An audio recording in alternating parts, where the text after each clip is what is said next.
All right. So for everyone listening to this is the first time I ever speak English on my podcast. We now have the new technology that allows us to actually bring people from abroad. And as in Brazil, we pretty much brought everyone that I trust, everyone that I like the work and different views of bodybuilding here. I feel it's going to be nice to be bringing people that I actually look up to from the US, from Europe, from abroad, from outside of Brazil, and give you guys a different perspective. Mostly because what I feel is that in Brazil, people like over abuse on drugs, especially. Um, Training culture here is very, very weak. I'm not sure if you heard about it. I don't even know. Have you got any clients from Brazil? I actually don't, man. And one of the Yeah. primary reasons why is like the exchange rate between the U.S. dollar to the Brazilian Rio. It sucks for you guys, Yeah. unfortunately. Yeah, I'll give you an example. Like I know most like good US coaches will charge like 300 to $400 a month, Yep. right? Here, what we charge is pretty much the same, but in Brazilian currency. So, Yeah. So it's like, like 1/5. yeah, it's crazy. But personally, myself, I never really had a coach from Brazil, only like in the very beginning of my career, back in like 2014, 2015. But after that, it was always people from abroad because I lived in London on 2015. And that's where I actually started training for real. Because in Brazil back then, it would always be about only the pump. People like would go to the gym every single day, you only chase the pump. Everyone would say you can't lift heavy loads. It doesn't make sense. People say you specifically lose form if you train heavy, and like it wouldn't be both at the same time. It would be one or the other. So the culture here about training Yeah. is very, very weak, in my opinion, and that's why even when you look at our top open bodybuilders like Rafael, Marcelo Horse, they don't really have a good back. And I'm not sure your opinion on this. We're going to talk about this later, but in my opinion, it's because like we never really did any compound movements at all. Because I've been following them forever, right? And I haven't ever seen Rafa or Marcello or any other like open bodybuilder here doing like any heavy rows or any lifts from the floor, like deadlifts and stuff. Yeah. To me, it plays a big role. Not sure about yourself. But anyways, I guess the training part is like the weakest part in Brazil. And here, it's very, very, very easy to get your hands on good drugs. Because like we live, our neighborhood here is Paraguay. Paraguay, everything is legal. So we just bring from there. I've I've been to Brazil before, so I'm pretty familiar. Yeah. So yeah. So like we can like easily and for a very cheap price get good pharma grade growth, right?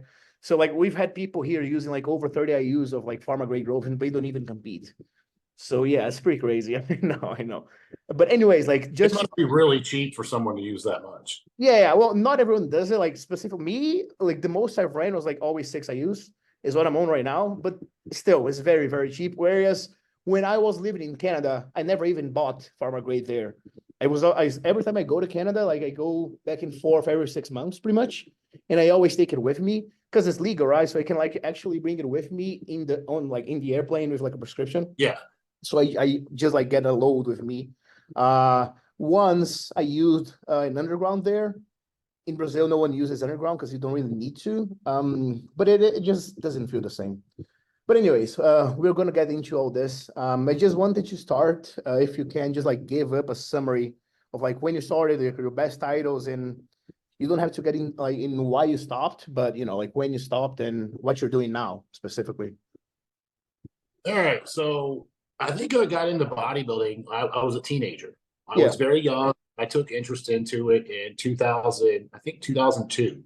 So that puts me at 22 years involved in the sport. I did my very first competition in 2007, and I won the teenage title at that show. And I ended up doing 6 more shows as a teenager. And after that, I kind of focused on college for a couple of years. Like I didn't foresee myself having a career in bodybuilding. Like it didn't seem real to me. I find with bodybuilders, you have usually it's either one or the other. They're either really good and they don't think they're good, or they suck really bad and they think they're amazing, Yeah. right? I didn't think I was very good. My last year of college, I decided to compete in a local show, and I won the overall, the men's open. It's my first time taking an attempt at that. So that kind of sparked me. Like, I had it. Oh, can we pause this for a second? Someone's knocking at my door. Sure, yeah, no worries. Go for it. Hold on just a second. I'm sorry. Yeah, man. it's fine. It's fine.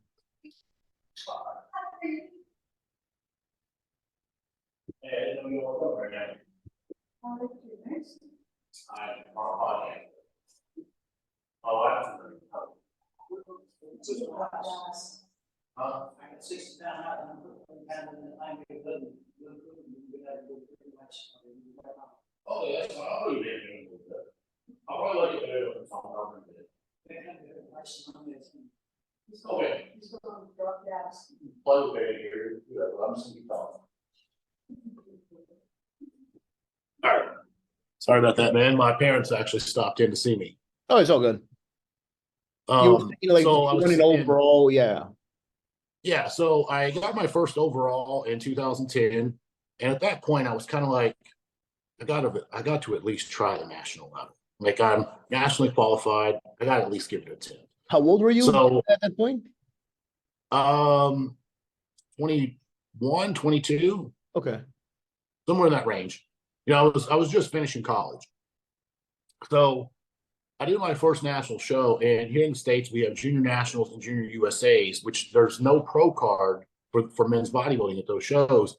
But back in that era, like 15 years ago, those shows were like a stepping stone per se to like get to the national level. You didn't have to do them, but it was almost like you do those shows to see if you're ready to do a national, like a bigger show.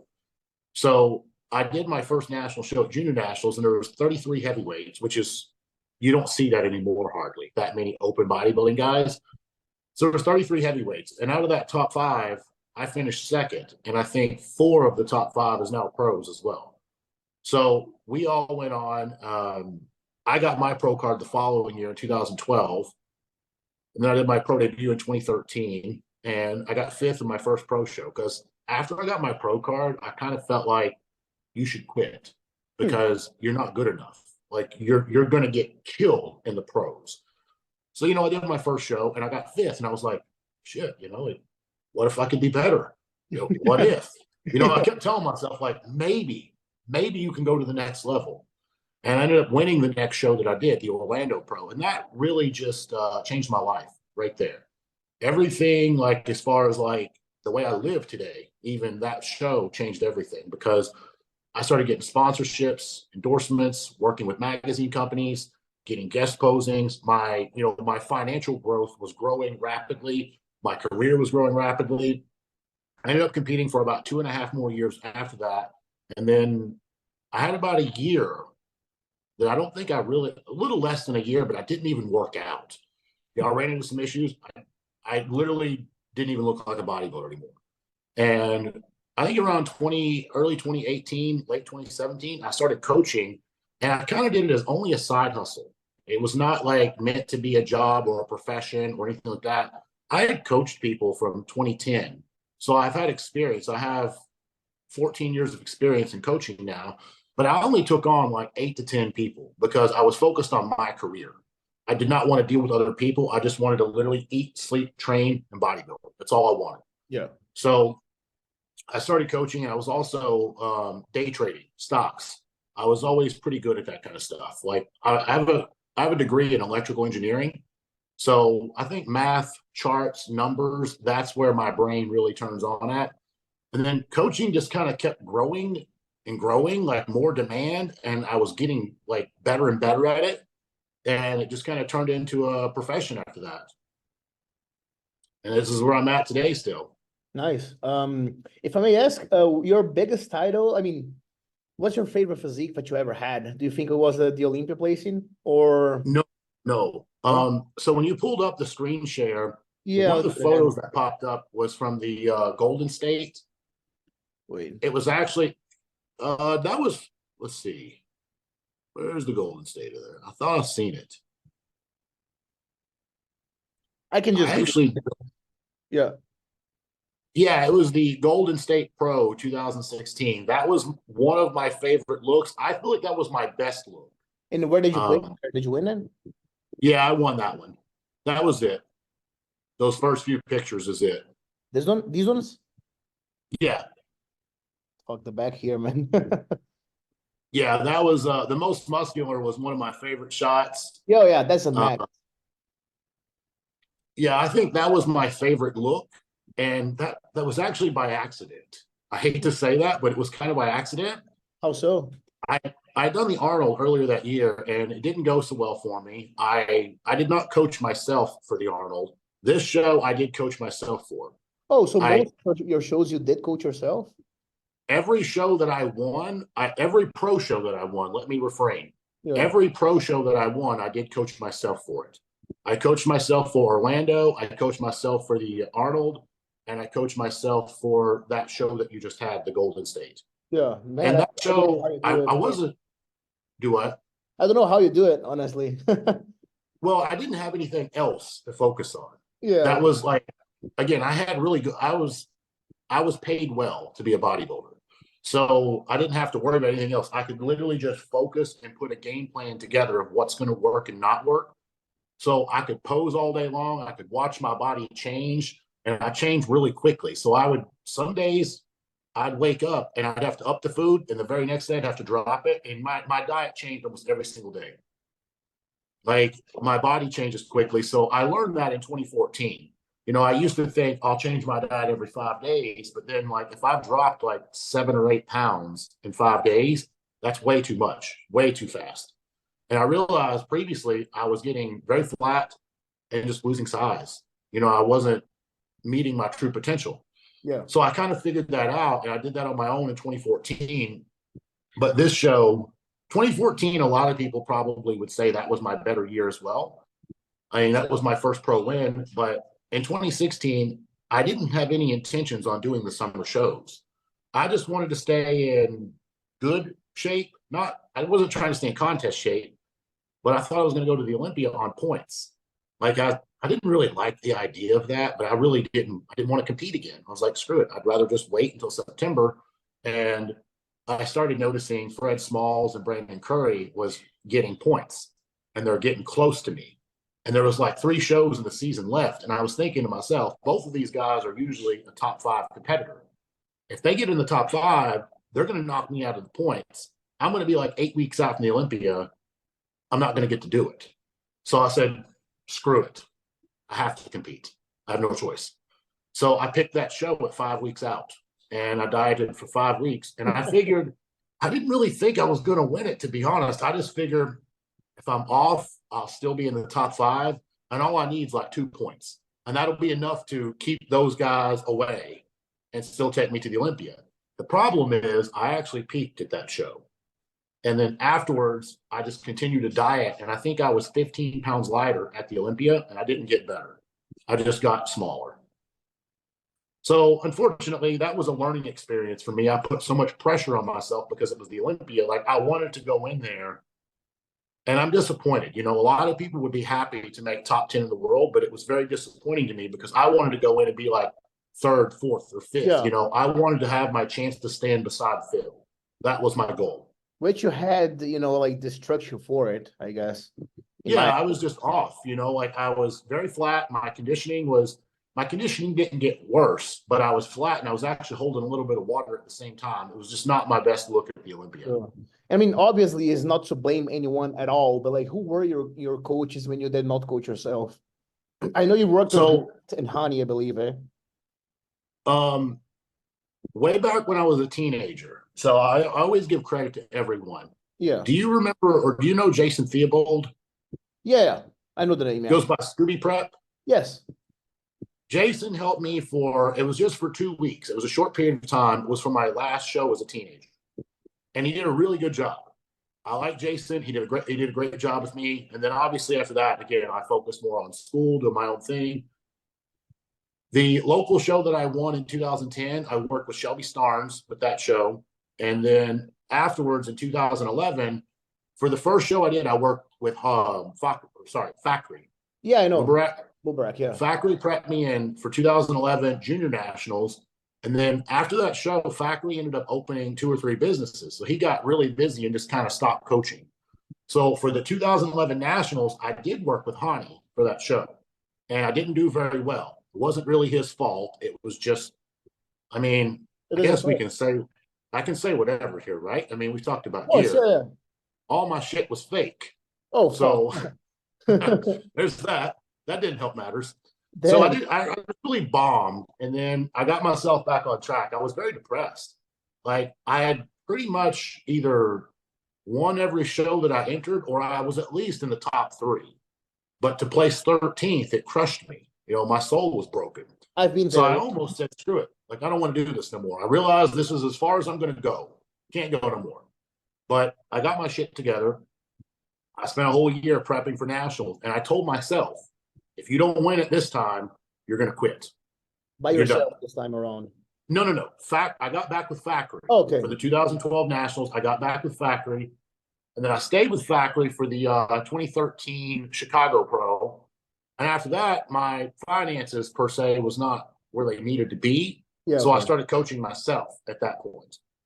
And then in 2016, I did the Arnold, and Matt Jansen had prepped me for that one. I think I got fourth at that show. That was for the Arnold Columbus. And then I started coaching myself right after that. Like, Matt did everything he could to make me as good as he could. But unfortunately, his methods just didn't work with my body. Yeah. So Matt prepped me for one show. And then the very final show that I did was the Ferrigno 2016. Dave Kalick. I don't know if you remember seeing. He coached me, actually. I actually worked with him. Oh, yeah, you work with Dave? Yeah, well, I'll tell you that later, but yeah, I know him, yeah, very well. Unfortunately, he just passed away, yeah. Yeah, Dave prepped me for the last show, and I ended up with second place at that show, and that was kind of the gist of things. Yeah. So, I mean, I was with Jason, Factory, Shelby, Hani for one prep, Matt, and then Dave. So, I mean, I didn't learn everything I learned just by myself. You know, I did learn a few things here and a little bit there and so forth. But the shows that I won, I did coach myself for those. Yeah, but that's exactly the second thing I was going to ask. As a coach now, obviously from personal experience and like all the years you had, but is there anywhere else that you look for information that like, did you study by yourself and like, do you keep updating the knowledge and stuff? So this is where like probably the vast majority of my information that I learned about bodybuilding was pre-social media, before this ever existed. You know, podcasts were not around, YouTube was not around. I feel like I was very, very educated on bodybuilding, even as a teenager. I feel like I knew more as a teenager than most adults did.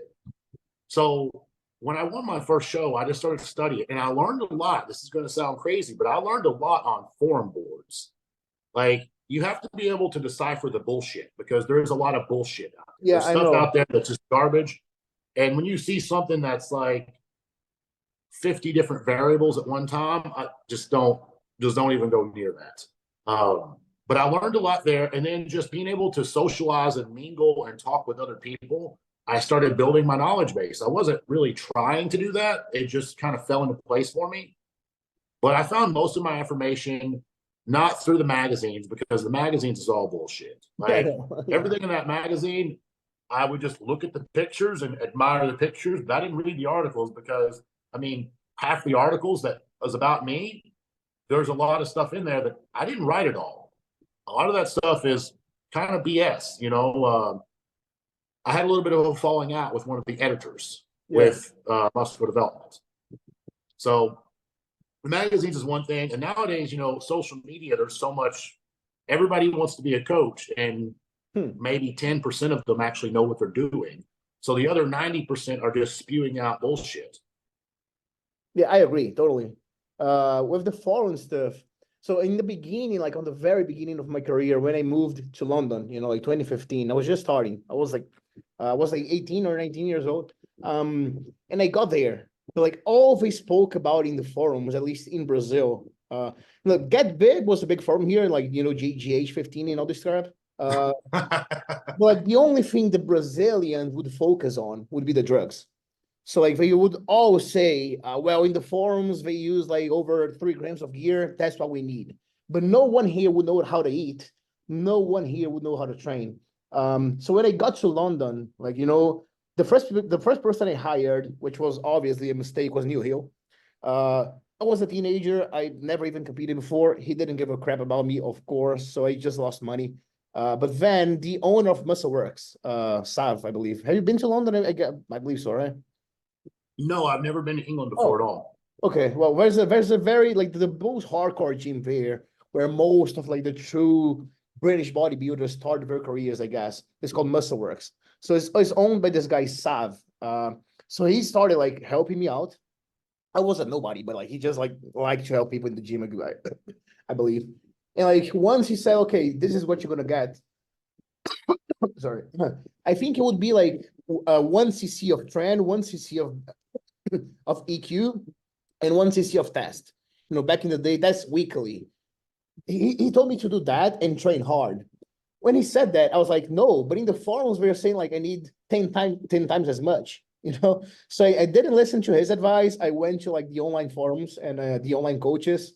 And then I hired this guy. I was 19 years old. He was probably close to 3 grams of gear. Mentally, I just couldn't handle it at all. I just got like really, really, anxious and stuff. So I quit. So I tried quitting bodybuilding for a year. And then 2016, I moved to Canada, and in Canada, everything changed because I started training for real. And then I started, like learning about training, like studying a bit more. But then this is like the funny part of the conversation here is to know the differences, I guess, between Brazil and in the US, in your experience. Like that's what people from Brazil will benefit the most from. So we can start talking about the diet, for example. What I can tell in Brazil, people here barely ever do an off season, for example. Like what people here will do is like they're gonna compete, and then once the show is over, we're gonna be like eating crap for like 8 weeks, 8 to 12 weeks, and then we're gonna come back and say, hey, can we start a prep again? And like, dude, you didn't even do an off season. So like we're fat at this point. We have to take a few steps back and like do like a month or two of cutting, and then I say, okay, now we need a long off season. But here they can't handle long off season. They think like 3 months is like tops. And in my eyes, you just don't evolve doing that. I'm not sure about you. So like, how would you go about creating a guy from scratch? I guess you say like, from like a really light guy that wants to compete as a heavyweight bodybuilder. Well, first off, I want to go back just a little bit further than the Sure. diet. I'd actually rather talk about training first, and then we'll talk about diet. Yeah, that's Because better. my philosophy, when I was a kid, and this is still the same philosophy I have nowadays, bodybuilding, there's multiple fundamentals of it. So you have your training, you have your nutrition, you have supplements, and you have PEDs, and you have rest. And there's an order that those have to come in. So training will always be first, because if you don't train hard, it doesn't matter what you eat. It doesn't matter what you take. If you're not stimulating the muscle to grow, you're just wasting your time, right?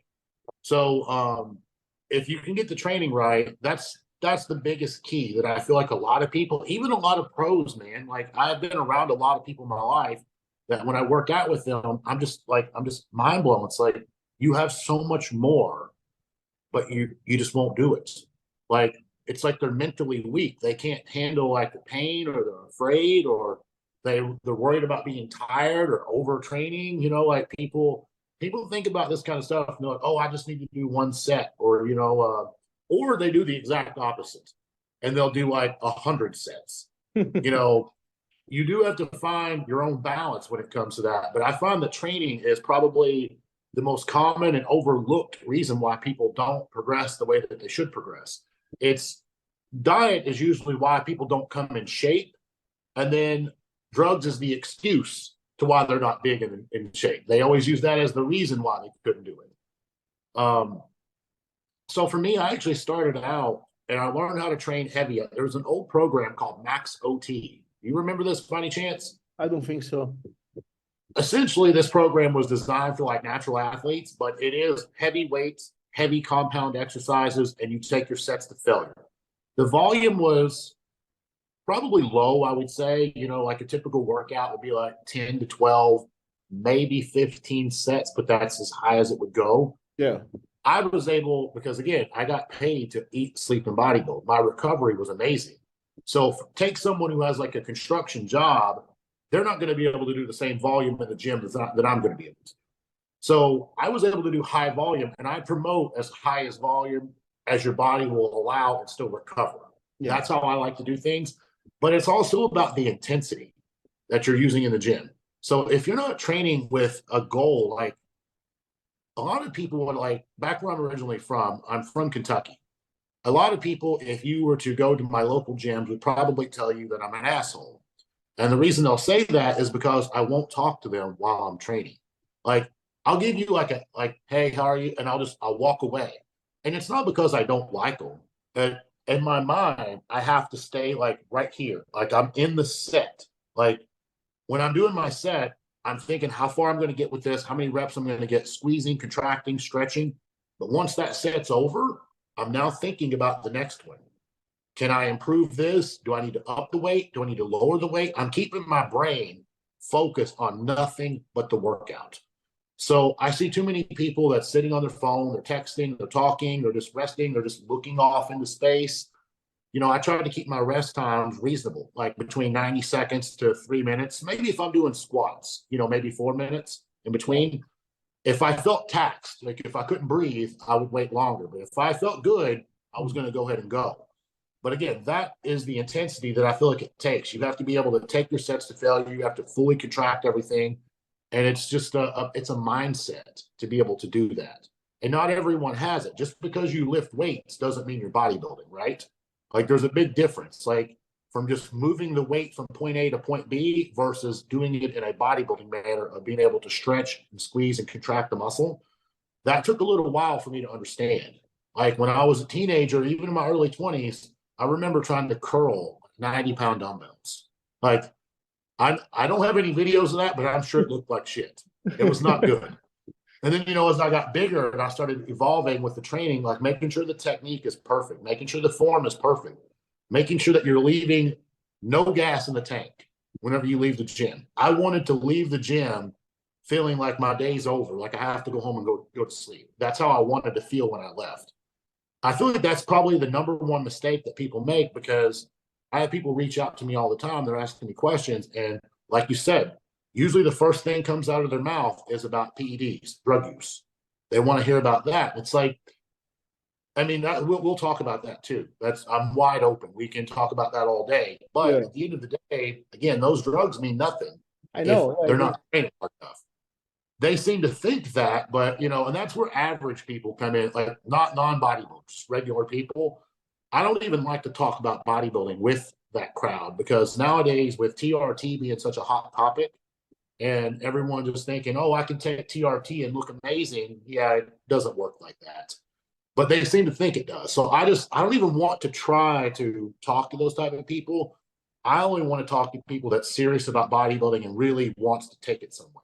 Yeah. You But, see, you know, that's like the biggest issue with social media in my eyes, because I agree with you. And the reason I agree with you is because, as I told you, I started bodybuilding when I moved to London, and there people actually train hard, really hard. Actually, to be honest, like British bodybuilding is my favorite kind of bodybuilding. Like the first actual coach I ever had was Jordan Peters. He trains like a beast. So I think I got very heavy. yeah. However, when you come to Brazil, like everyone here wants to pretend for like science-based coaches. None of them even competed. Well, none of them, but like most of them never even competed. And they're all going to be like, okay, you need reps in reserve. You can't train a failure. You know, like yada, yada, yada. Like, and we're like on fucking 3 grams of gear, not training as hard as they could. And then I'm like, what's the point? You know, like that's why you don't grow. And this is why, like in Brazil, we barely have any like open class bodybuilders as representatives. And the ones we have, you know, they can be beautiful. Like Rafa is beautiful, but you can see that like he's clearly behind when it comes to like the amount of like dense, thick muscle. And to me, like that's the culture of the training here. Like that's what plays the biggest part of it. Yeah. I'm actually looking, and I don't see it yet. I'm looking at my phone right now, since we're talking about training, because I've been to Brazil a couple of times, and I'm seeing if I can find the gym that I trained at. Which city was it? Santo Andre. Oh, that's close to São Paulo, right? Yes, yeah. Yeah. Oh, you know what? Like, so this is one thing. Like, so as I told you, like half of my life I lived in I live in Canada, actually. You know, like I'm sometimes of the some months of the year I'm here, some months of the year I'm there.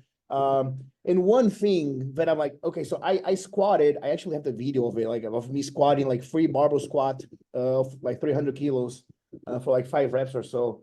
So I do consider myself pretty strong, but like the one thing I suck at is doing dumbbells. And the reason is most gyms in Brazil, like 95% of the gyms in Brazil, won't go past like 60 pound dumbbells, you know. So like I never really got like into doing like heavy dumbbell stuff until I moved. And once I moved, I was like bigger than my friends, but they were all stronger than me in Canada with like pushing, you know, with dumbbells, Yeah. for example. So like this because in Brazil, like they don't have the culture for it here. With the gym that I was at, I think he actually had rather large dumbbells. I mean, they Yeah. were, well, they weren't as big as, some of the gyms here, but I think they went up to like 120 pounds, 130 pounds. Now, well, not most, but now we're like changing things here. Now the culture is changing, fortunately, but it's still very, very science based. In a way that they want to use science to make things easier. Yeah. You understand what I'm saying? Like we're Yeah. all like, also, like for dieting, like once we get to that point, we're all doing like there's this thing in Brazil. I'm not sure if you're familiar with. It's called I guess the easiest way to pronounce it so you could understand is like dulce de leite, something like that. It's like condensed milk with sugar, pretty much. Oh, yeah, yeah, I know what it is. Yeah. So like the biggest thing about people here now is like prepping, eating like bread and like this condensed milk kind of thing while they're in prep, just to say that they can be in shape with a flexible diet. So to me, that's all bullshit, you know. But like the thing is, people in Brazil are I trying to agree. be very science based, you know. Yeah. And this is why you don't see like people like here shredded to their bones or like are actually big.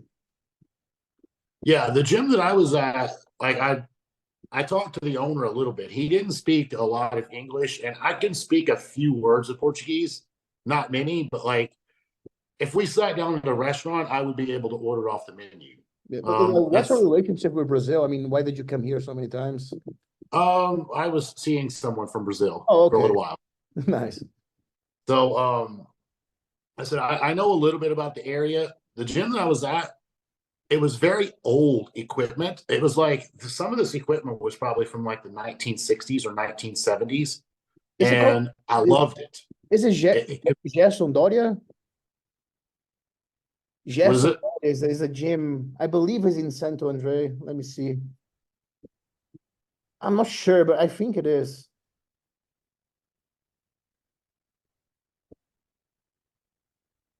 Yeah, it is in Santo. Yeah, it could be this one. Let me show you. I'll just share the Yeah, screen. I'll recognize it if you have pictures. Fuck.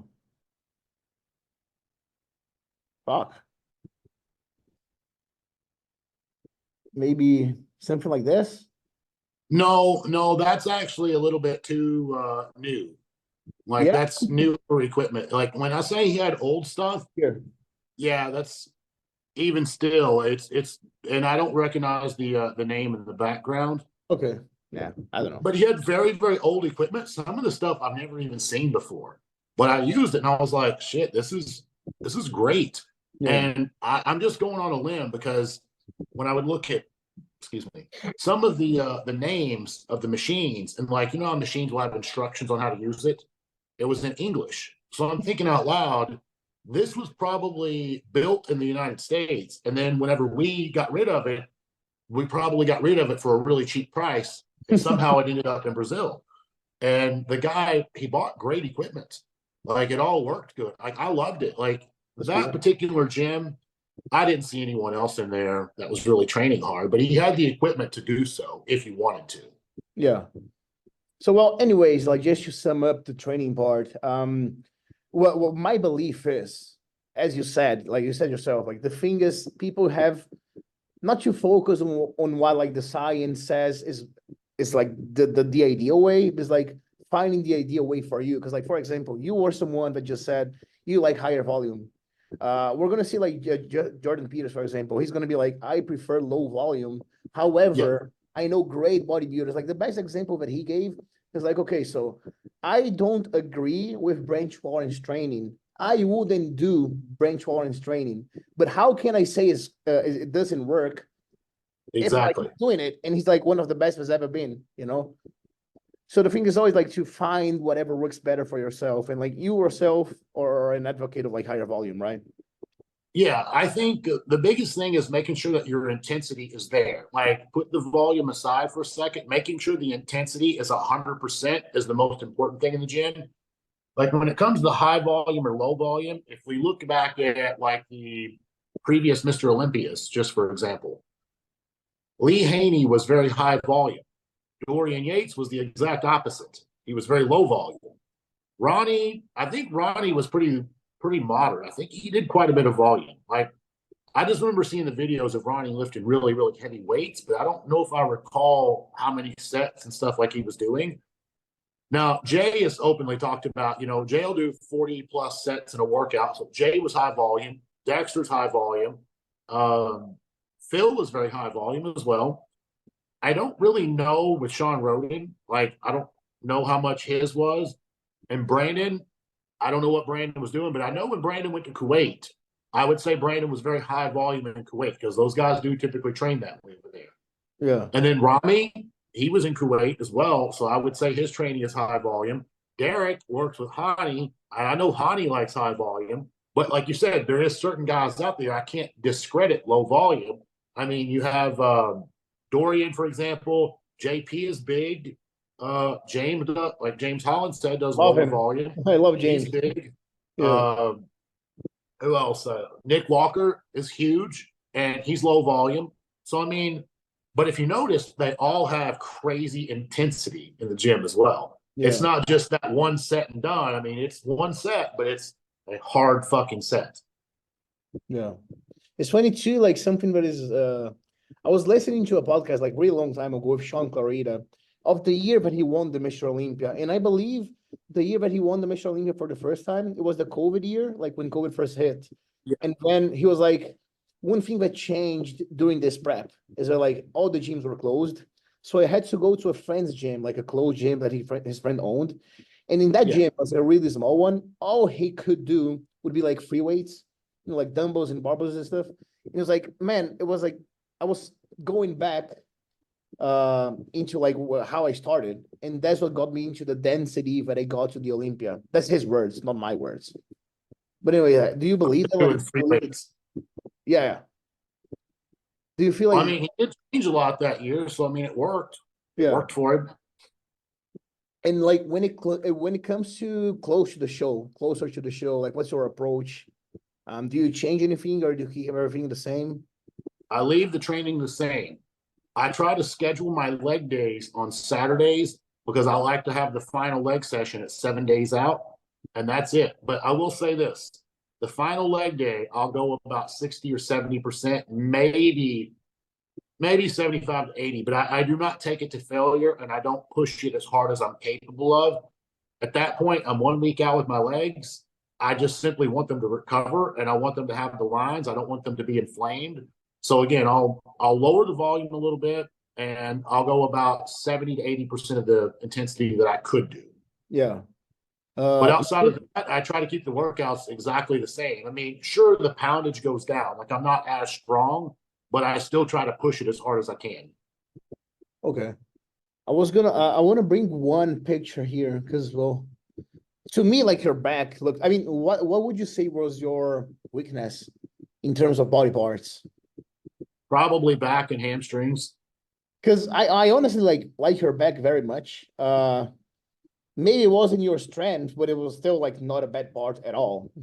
No, it wasn't bad. It's just like sometimes when I would stand beside someone who was a little bit more complete than me, that's when it would become a little bit more noticeable.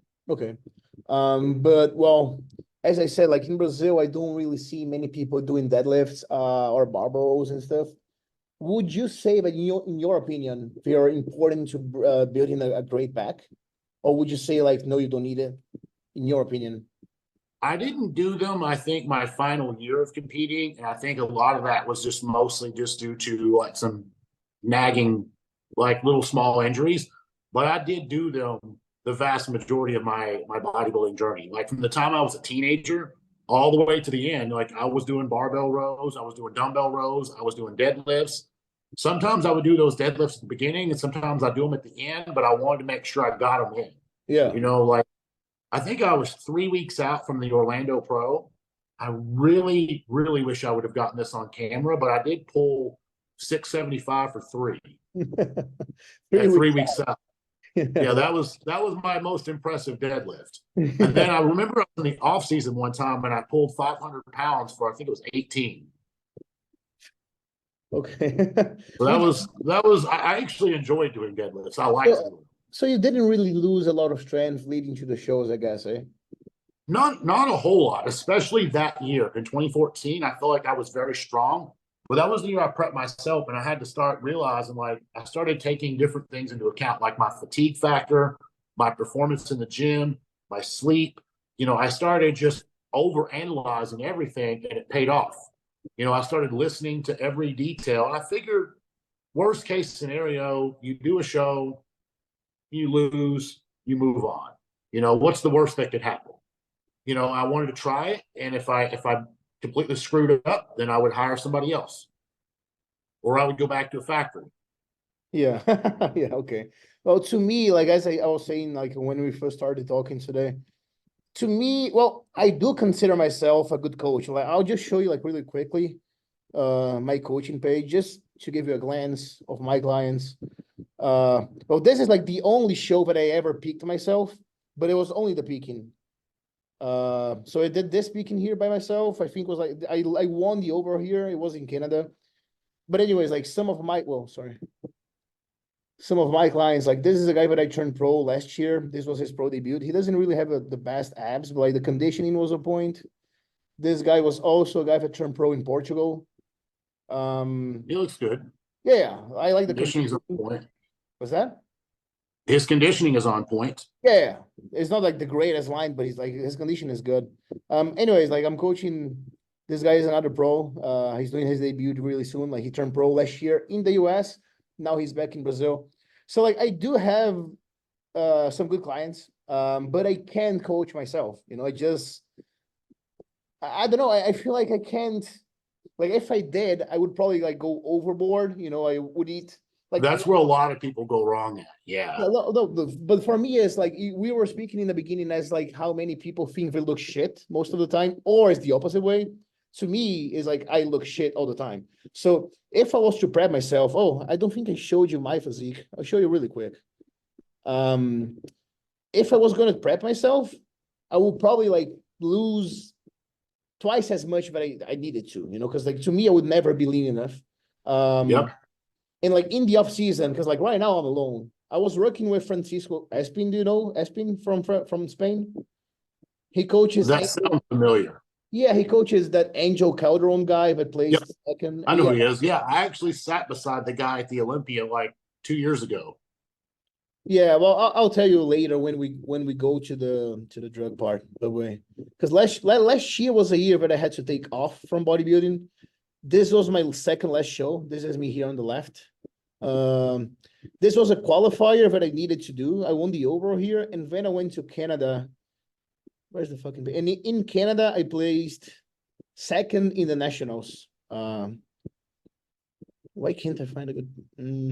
So this was here in the Olympia. I need to bring up the legs, I know, but like I do think I have like a pretty good waist.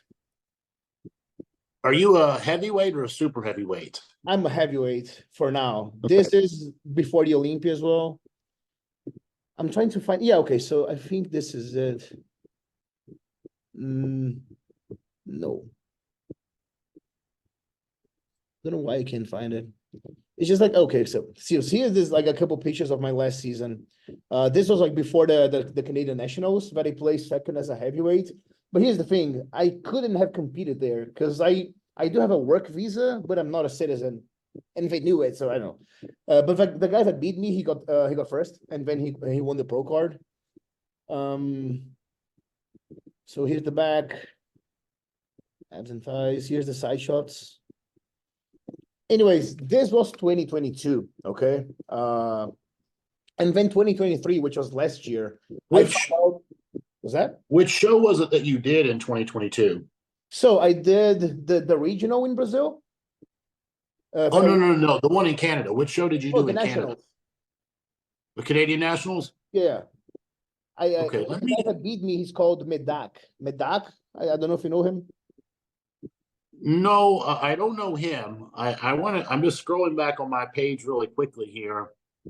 I'm looking for someone specific because I think I prepped someone for that show in your class. Yeah? Huh. I'm looking right now. I'm trying to find the photos of it. It was sometime in October. The thing is, I never really post pictures side by side because I just don't think it's fair, you know? Yeah.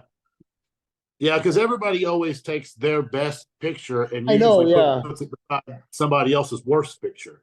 So I never do it. But this was it. I wasn't like, but anyway, like 2021 versus 2022, I was 25 pounds heavier on stage in a year, you know? Oh shit, yeah, that's big. Yeah. But what happened was, so after the 2022, Okay. was that? I found the guy. So you said you finished second. I trained the guy who got third. Ooh. Taylor. Can't remember. Taylor what? I think it's Plaza. It's, I don't know if you can see it here or not. Wait, let me see. Show again. Plaza 11, is that it? Taylor Plaza. Let me see.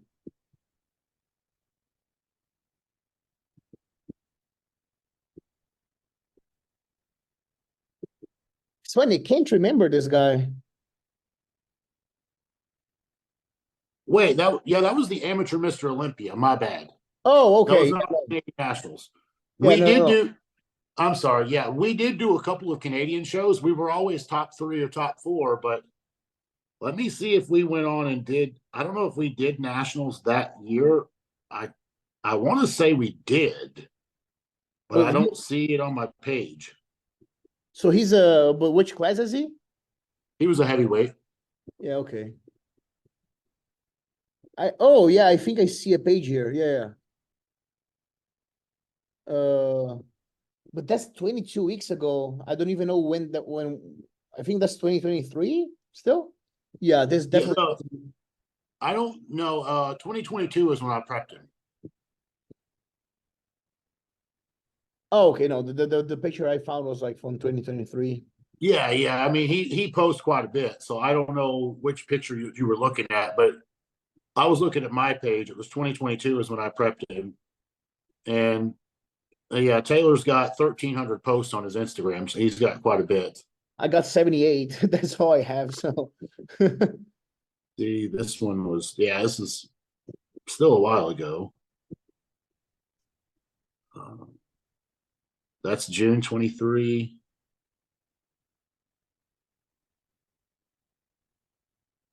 December 2022. So that was the amateur Olympia. This was still the amateur Olympia. I remember because I was at that show. Maybe we did skip nationals that year. Yeah. I think I would remember him. Yeah, I guess we did skip nationals that year, but maybe we did it in 2021. But I know we had hit Vancouver, we hit Toronto, and we hit one more, if I'm not mistaken. Man, Vancouver is such a shame because Vancouver used to be such like a prestigious show. Nowadays, it's like in a crappy venue. You know, it's not good anymore, unfortunately. Oh, I've never been there, so I can't speak about the show itself. Yeah, well, no, the level in Canada is not it's not high as it used to. Because if you think about it, like Chris, like Sebum is from Canada, Regan Grimes is from there, Ian was from there. So they used to have like pretty great bodybuilders. Nowadays, not everyone yet, like in such level. But anyways, what I was like trying to say is like, so when I get to coach myself, so I'm gonna give the example of now. So 2022, I competed. I lost to the guy that won the pro card. Was like really on fire to do a great 2023. Do you understand kilos or pounds better for you? Both, either Okay. one. Yeah. So anyways, like I competed at like 97. Post show, I didn't do a rebound. Actually, we should talk about it. Like we'll just Oh maybe yeah, about it after. Because like different people do it differently, but like my choice was just to do like a cruise phase, like between the show and the off season. So I just like held on tight to the diet for like 6 weeks because I wanted to make sure all the blood markers were fine. Then I did like 1 month of season because like all the bloods were fine after 6 weeks. So I got to like 115 kilos, which was like my heaviest ever. But then I decided to do a heart check. And in Brazil, so like here's the thing. As I said, like the science in Brazil around bodybuilding is evolving a lot. Because athletes here are getting like really, really paid well. Like Ramon, the Ramons, the Rafas, they're like making like soccer player money, it's crazy. They're like making really. really good money. So like the shows here, all the scene, like the fitness scene is growing a lot, which is good financially speaking. For the shows, it's shit. Because like politics, but still. But like anyway, so it makes the science around it grows so much. To the point where like doctors are actually like evolving to work only and solely with like bodybuilding athletes. It's getting pretty crazy. So like the cardiologists now are like studying a lot about bodybuilding as well. And there's one kind of test, it's called echocardiogram with a strain. Like this test was made to measure the amount of toxicity that chemotherapy, for cancer, puts on the heart. So we're using this same test to see how much toxicity the heart gets from steroids. So I did that test, and then I found out that like I had heart insufficiency. Like ejection fraction was like lower than it should be, and most bodybuilders are have the same, but they don't even know.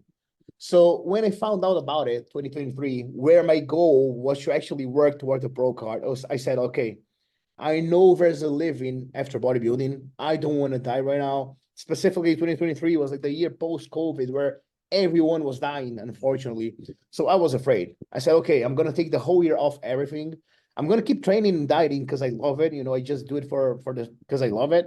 But like it was a whole year with zero gear, pretty much. I was like on 100 mgs a week because like a PCT would ruin everything even more. So I started the treatment with the cardiologist with like 4 different drugs for the heart.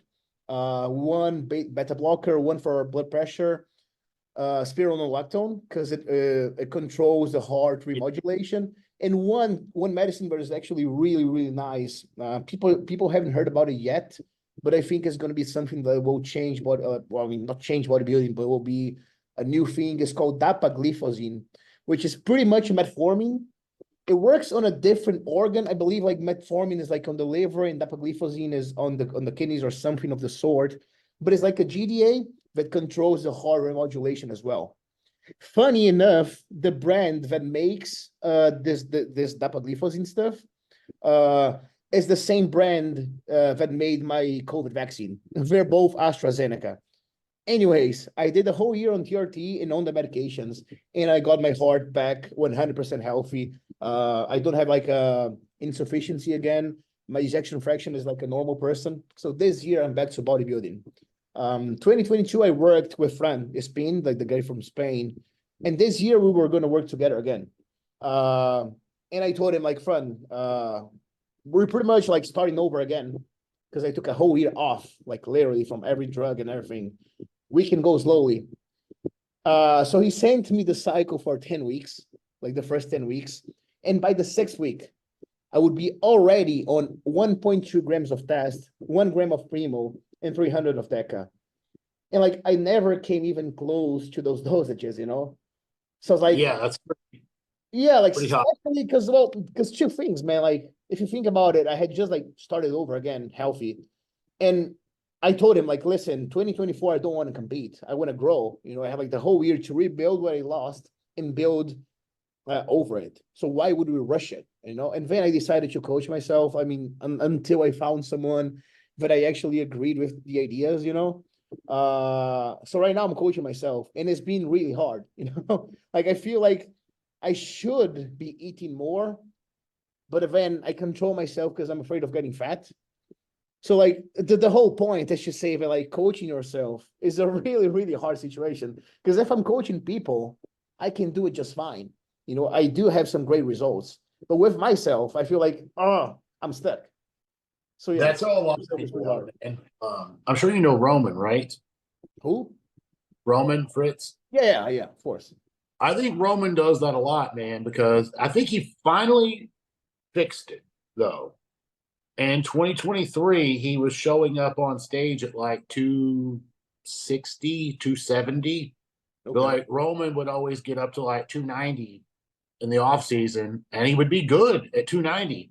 And then because he would always coach himself up until a certain point. I helped him for a couple of shows, but like I would have rather started Roman at like 6 to 8 weeks out because he doesn't need any more than that. But I wanted to go really slow. But usually Roman would have already he was already dieting and in prep. So he would get himself to like 240, 250. Like he would literally lose 20 to 30 extra pounds that he didn't need to lose. Because he was, I think in my head, I think he was like just overthinking it too hard. And he was actually like doing more damage than he was good. Yeah, because he's always shredded, eh? Yeah. Like I've seen the videos of his carb ups and they're just nasty. I've seen it with my own eyes. I mean, Yeah. I know it's real. But anyways, it's like, so now I'm going to take advantage of the situation of the podcast. But like, speaking of dieting, of course, it's going to help me too. Cause like you're someone I trust. But like speaking to the people that are like actually listening to the podcast, what are your views on like how an off season should be done? And then leading to like a pre-contest diet, you know, like let's speak about diet now. Well, do you want to start with like the rebound and then go into the off season, or do you want to do it back? Yeah, we can do that. Yeah. Or we should start like from the beginning, like someone, let's say, like just take someone that is like starting from scratch, but in a good shape. You know, like pretend he's good enough shape to start an off season.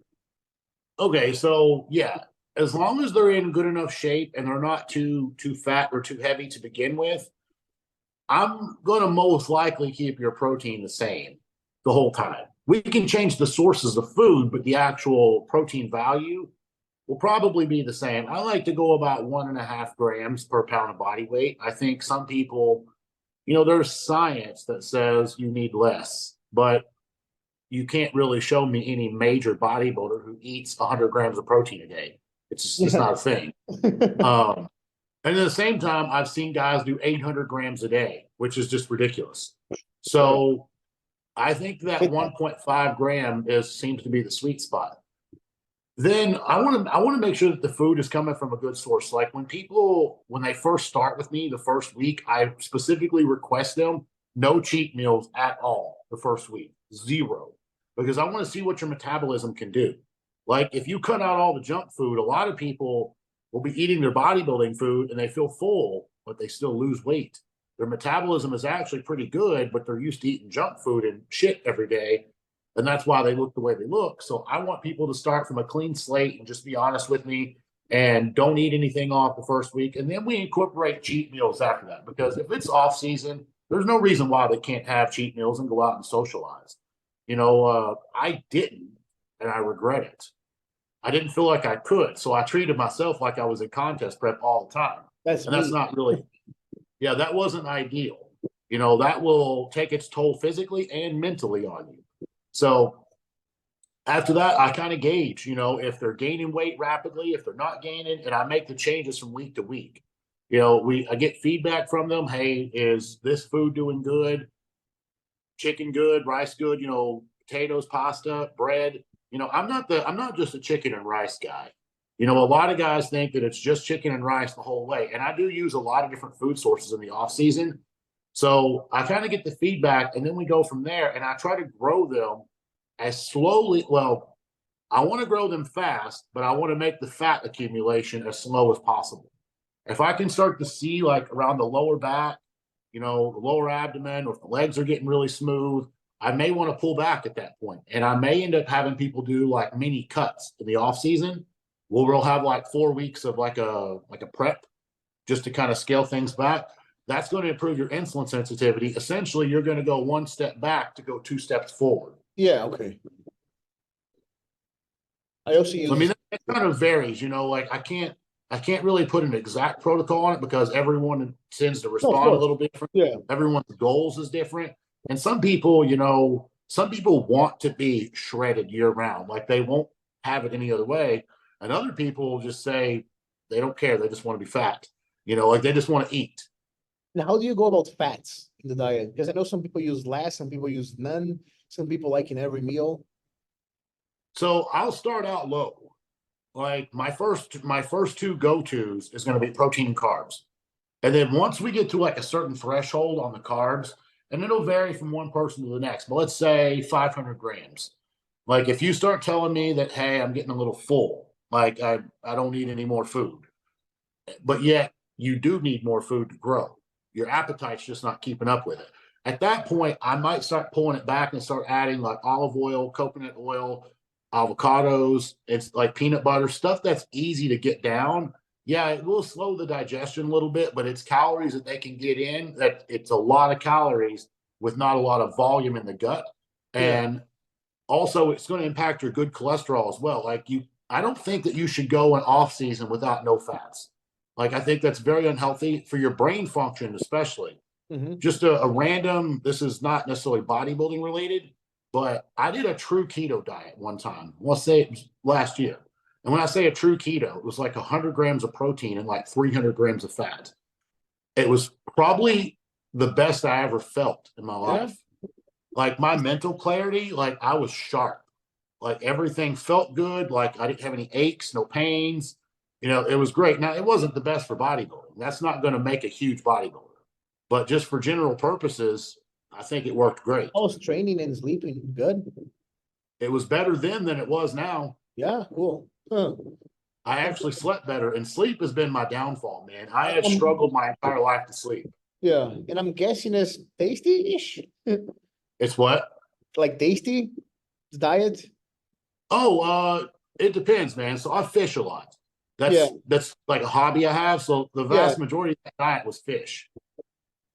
Yeah. And I would cook it with butter and oil, and I would accommodate for that in my diet. I'll show you something. So I gave up on my family's on my family's company because of bodybuilding, you know.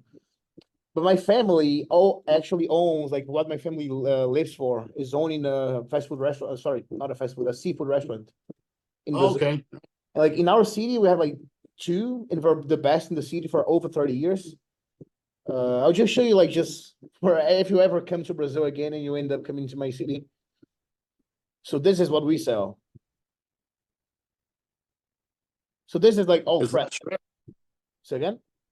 What kind of is that, shrimp or what is that? That's shrimp. We have everything. Lobster, octopus, shrimp. Lobster, yeah.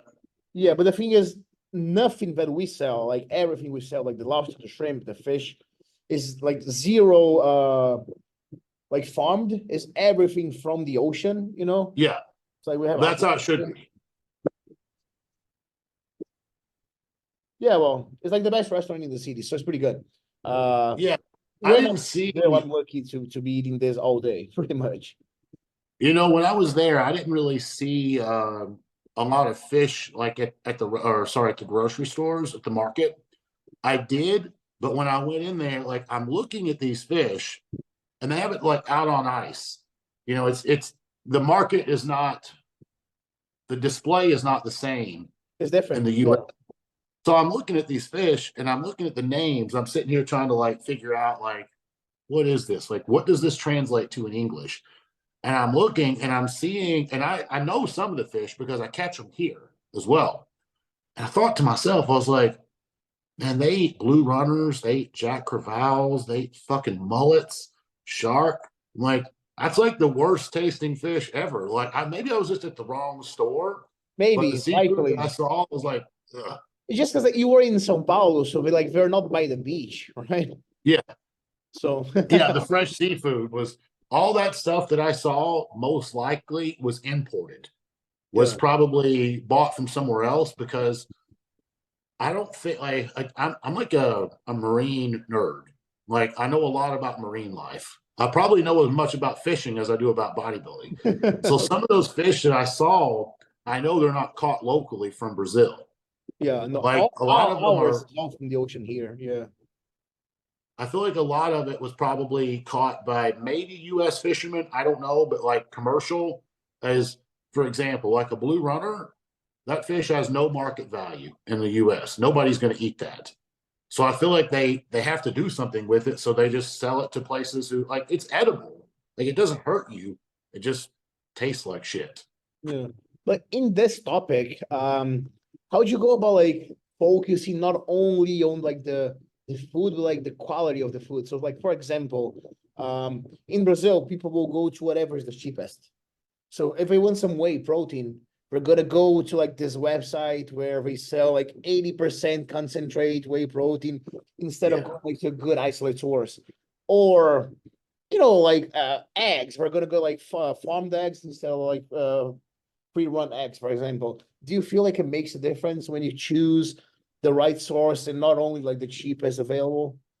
Yes, I think it definitely does. And I'll say this, when I was in Brazil, just because of the currency exchange, I could buy whatever I wanted just because like American dollar goes so far in Brazil. It's like I could eat the highest quality Yeah, and it doesn't really affect my budget. I know. Yeah, But that being said, when I've traveled like abroad in general, like if I go to Australia, New Zealand, or I was in Europe, like I spent about 2 weeks in Romania and I noticed the food quality just not just at the grocery store, but the food quality in general is so much better than the US.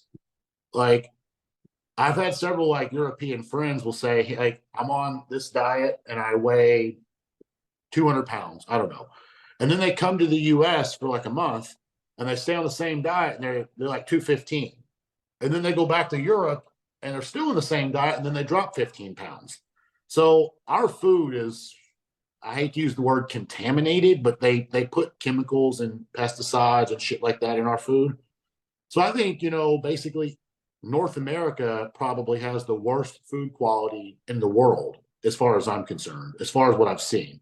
I mean, I've not been to like China or any places like that, yeah, but I know North America, our food quality is not that great. But since you're talking about food quality, I do think it makes a difference. Like whether you're getting like grass fed beef, whether you're getting farm raised salmon versus wild caught salmon. I think, everything in the wild is going to be a hell of a lot better for you to eat than something that's been farm raised when it's not supposed to be farm raised. yeah, I agree. It's like when I was living back in Kentucky, this company let me come in their facility and they were a slaughterhouse.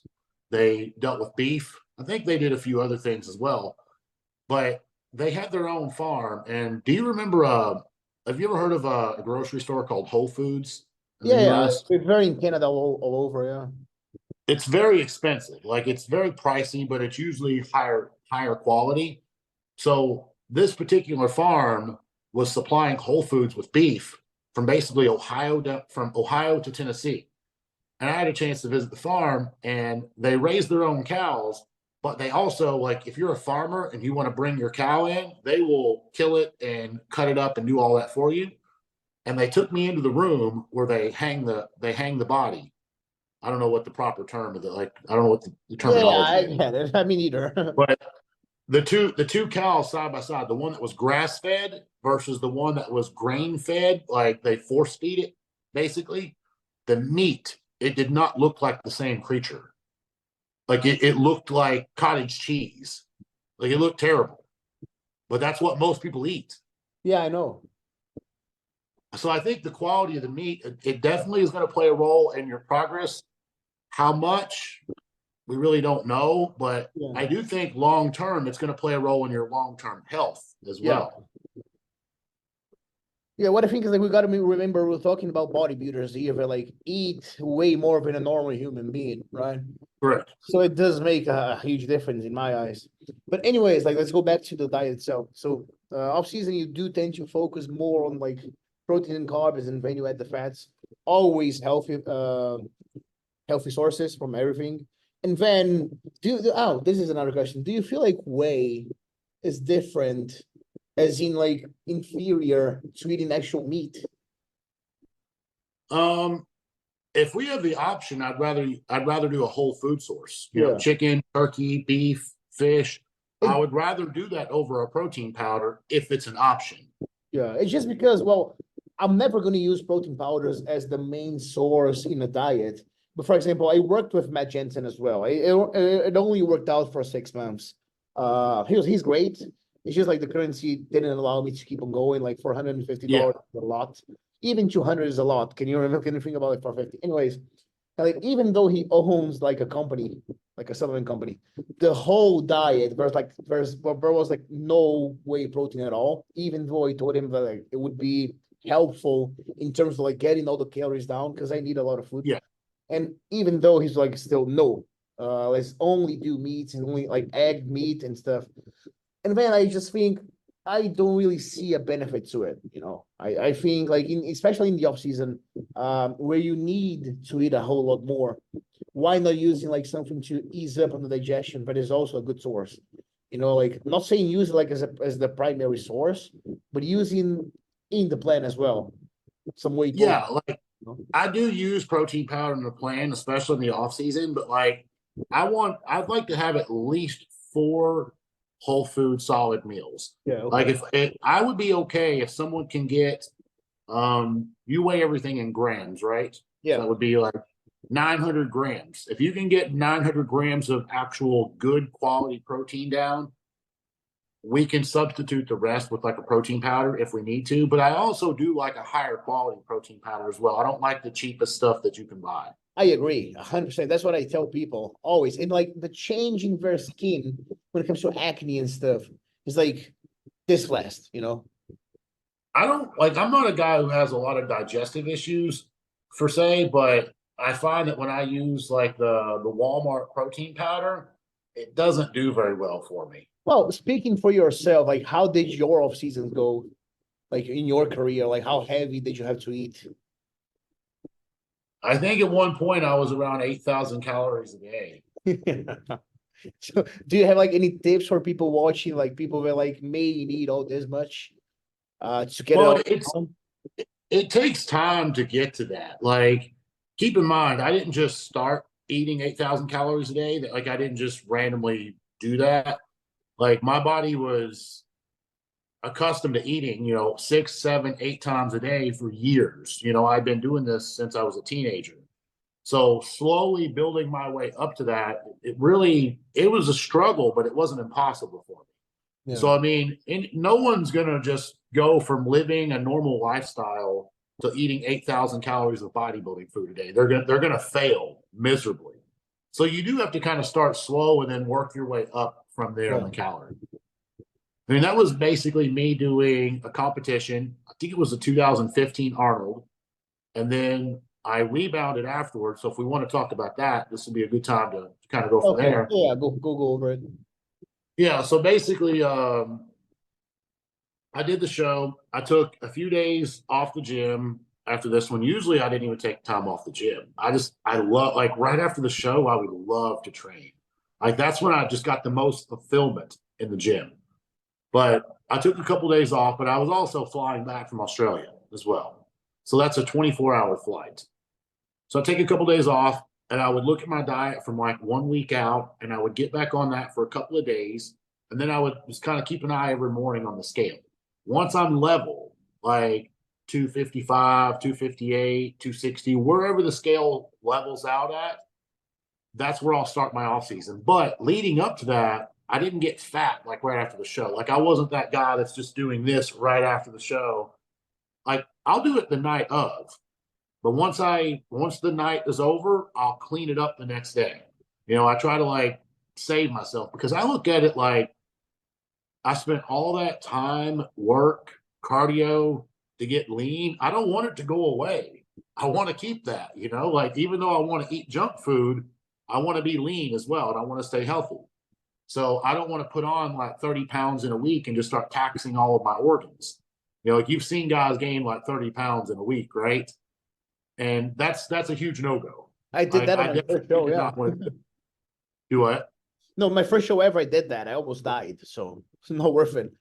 That'll put stress on your heart for sure. I know, yeah. Well, that was like 2014, but anyways. Yeah, I think the most I've gained is probably like 15 pounds in a week, which is not terrible. It's still more than I would like. It's not terrible. So I would get back on my diet. And I'm again based on performance, I would almost get rid of my cardio completely.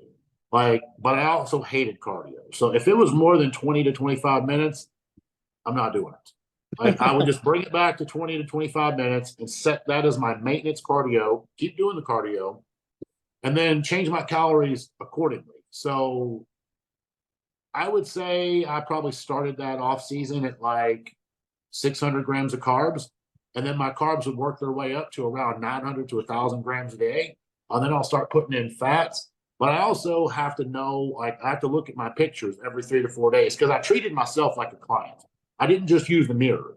The mirror would screw with my head. Yeah. Like when I was in the mirror, I would just like, oh, I'm fat, I'm miserable, like you look like shit. So I would take pictures and I would just look at the pictures and just say, okay, treat this as if it's not you. This is someone else. Do what you have to do to make this guy the best he can be. And that's what I would do. So I feel like those 3 months, those 2 to 3 months right after the competition is when you're going to gain the most amount of muscle in the least amount of time. Like the remaining 9 months of the year, you can still grow, but I feel like the progression goes down drastically. Like right after the competition, when your body's lean, you just respond so much better. Yeah. So you do agree with like the idea of like rebounding after a show? Yeah, I like it. People nowadays have their terms for it. There's reverse dieting, there's vertical dieting. It's all the same thing. It all comes down to the same concept, is you basically get back out of that hole the same way you got into it. You're just slowly increasing the food little by little to match your output that you're trying to reach. Okay, yeah. But then, well, the last thing about diet that we didn't speak about is like the actual pre-contest phase. Like where do you tend to increase the protein, or do you keep fats in, or you just like cut the fats and like try to keep as much carbs you can? How do you go about it? I try to keep the protein the same. So when I prep myself, I was around 350 on a low end, 400 on the high end. That was my protein intake. And when I'm starting contest prep, I like to go protein and carbs, no fats. I don't know why, but my body just did not respond to having carbs and fats at the same time in contest prep. It never did. In 2011, I tried that. Now, granted, in 2011, I had fake stuff. So, there was a lot of variables with that. So when Matt prepped me for the 2015 Arnold, the first half of the prep, I was losing weight rapidly, but my conditioning wasn't looking better. Like I was just getting smaller. So I had to tell him, I'm like, hey man, like we have to change. We can't do this. Like, I don't know what it is. Like, I think it's the protein and the carbs and the fats together. Like, you need to get rid of one or the other, but I cannot have both. And me and him we didn't argue about it, but like he wanted to convince me that it was a good idea. I let it go till around 6 weeks out. And at 6 weeks out, I had to basically say, like, here's where I was last year at 6 weeks out, and here's where I am now at 6 weeks out. I was better last year. I was heavier and I was leaner. So we had to just kind of make a judgment call. And to be fair about it, I let him do everything at that point, except I told him I wasn't eating fats. And if he said no, I was going to finish it on my own, because the direction that my body was going was not going to be good. Like, I felt fine. Like, I wasn't struggling mentally, but my body wasn't cooperating. And as soon as we dropped the fats, it changed quickly. Like, every 2 or 3 days, I'm like, hey, dude, I just dropped weight. I look like this. Here's the pictures. And it worked. My body's always worked better on just protein and carbs, or protein and fats. If I use protein and fats, I'll get really lean, but I'm flat. I'm very flat. So I have to pick one or the other when I'm in prep. But I mean, what about with your clients? Do you feel like it works the same? Well, I try to use that method, but some people, depending on their jobs, depending on their lifestyle, I can't do it. Like if I have somebody who comes at me that says, hey, I'm brain fogged, can't think, that's when I have to kind of change things up a little bit. and give them a different method. Like, I think that everyone can prep, you know, regardless of your lifestyle and stuff, but like some people just simply can't do protein and carbs, and some guys have to go really hard. Like, you know, they do 1,500 calories a day, 1,800 calories a day. That sucks, but that's how some people have to get in shape. Yeah, yeah. Yes, everyone's different, right? So there's no rule to speak If about. someone can, it's like if someone gives me a long enough, like if someone hires me at 10 weeks out, I'm most likely going to go protein and carbs and lower carbs as well, because I don't know this person's body. I don't know how quickly they're going to get in shape. But if you hire me at 20 weeks out, I'm probably going to leave the fats in as long as I can. As long as we're making progress, I'm going to leave them. The moment that things slow down, that's going to be the first thing that I like to get rid of. Yeah, okay, yeah. So like just the order is going to be like the first thing, which is Yeah. how I do it, how I guess most people do it as well, I guess. Yeah, cool. But then, oh yeah, so I think the last part about dieting would be the carb up, because like nowadays we do seem to have like different names as well. So like front load, back load, I don't really use those terms, so I can't really speak for it. But I know like some people like to carb up in the beginning of the week and then just like slowly taper down food and like water and salt and everything. How do you go about it, like in the peaks in the peak week? Like, do you change stuff a lot, like sodium, water as well, or just like the least variables possible? So the sodium in the water, I don't like to mess with. Not until the last day, and that's on the water. I actually don't mess with the sodium at all. I leave that in. I find if you pull the sodium, you're going to get flat really fast, and pretty much nothing you do is going to help at that point. You know, you're not going to be vascular, you're not going to be full. It's just not going to create a good look. So I leave the sodium alone. The water, I try to keep it around 6 liters a day up until 1 day out. At 1 day out, depending on, like for myself, at 1 day out, I would drop it to like 3.5. And that would be my water intake at 1 day out. For some people, I go a little lower. For some people, I can do 6, 7 liters the day before. That's something that really varies. But that's when I have the opportunity to work with someone long term and just see how dry they are in their pictures. And this also goes into play, like if the show is on Saturday, I might ask you for pictures Thursday morning and Thursday night, because I want to see what you look like with 5 meals and, 6 liters of water. And then if I say, shit, he looks better with that, I may make that call and say, this guy, I don't want to take that water out, because sometimes when you pull people's water, they get worse. And it's kind of the same thing with diuretics. Like if I'm seeing what I want to see without diuretics, I'm not going to add any in. I'm not going to do it. If I think they need it, then that's when we'll talk about Diazide. Diazide's the only diuretic that I feel comfortable working with people with. Like when you start talking about Lasix or Demodex or what's the other one that's really... Aldactone's mild. It's mild. I don't like it personally, but it's called spirolactin. Yeah, like I'm not a big fan of it, but I don't like to mess with the harsh diuretics. I find with aldactone, most people just end up flatter. I can't get people full because it blocks your aldosterone, so it blocks your sodium. So it makes it really hard to fill back out when you use that. So I will use the diuretics as needed. Again, some people need it, some people don't. And I remember in the early phases, like when Factory prepped me for junior nationals, we went a little too hard on diuretics. And when we did nationals, we did about half of that, and I looked better. And then the following show we did even half of that, and I looked better. That photo from the Golden State, there was no diuretics, none. So I find that my body did better without the diuretics, but that's not going to be the case for me. Yeah. Now, as far as the carbs goes, I was an open bodybuilder, so I didn't have to make weight. That made it nice for me. And considering my body, it took a while to fill out, I would start pushing my food up on Monday, sometimes Tuesday, I would start pushing it up slowly. That way I'm not going from like 500 or 600 grams of carbs to like 1,200 grams of carbs in one day. I wanted my stomach to be able to try to slowly get used to that much food. So I would slowly push it up Monday, Tuesday, Wednesday, Thursday, Friday. And by Friday night, I would try to start slowing down. I'd like to have my body in the right place and slow down. That way I can sit back Friday night, digest, wake up Saturday and look my best. That's my hope.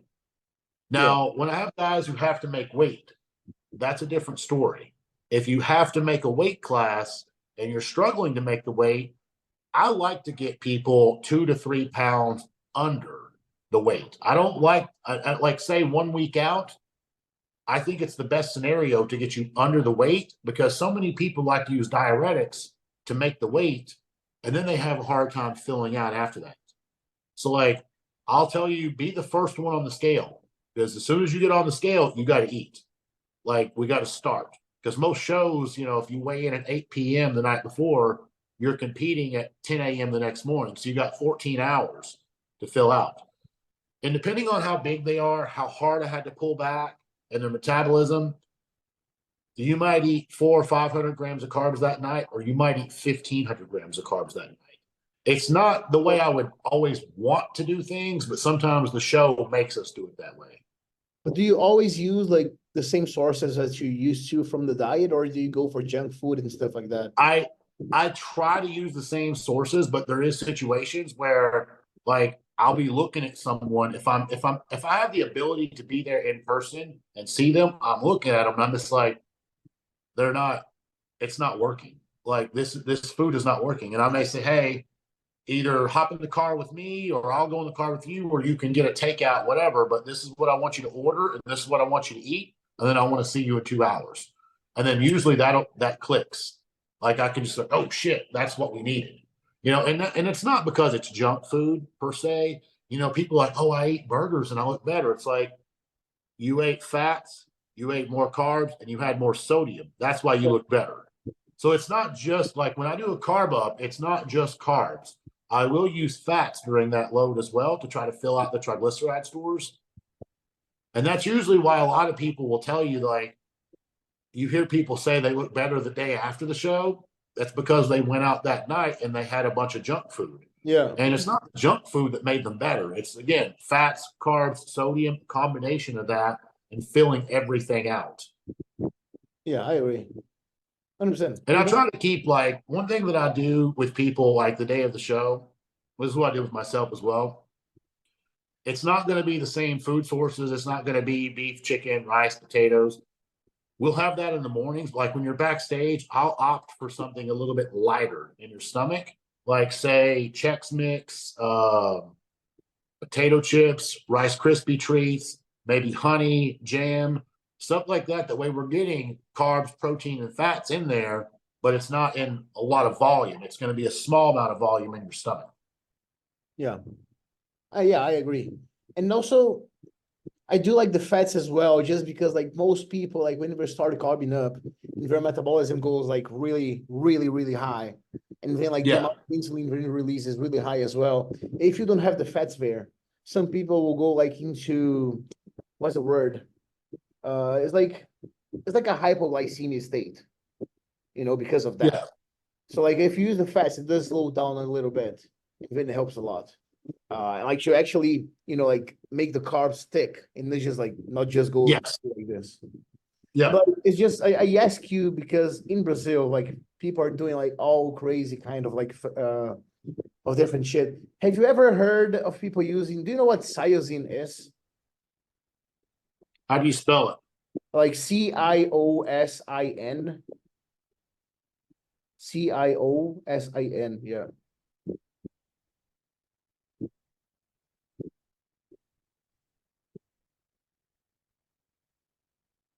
It's pretty much to make cows abortion. People in Brazil are using this shit to get dry before the show, Does it look like this? Yeah. So like you inject this into cow and then you're gonna make an abortion in the cow. Pretty much. Oh fuck, man. There was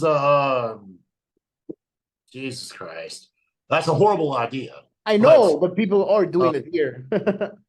There was another name for this. I cannot, for the life of me, I cannot remember what we have this in the US too. Okay. I thought it was only a Brazilian thing. No, it's Jeez.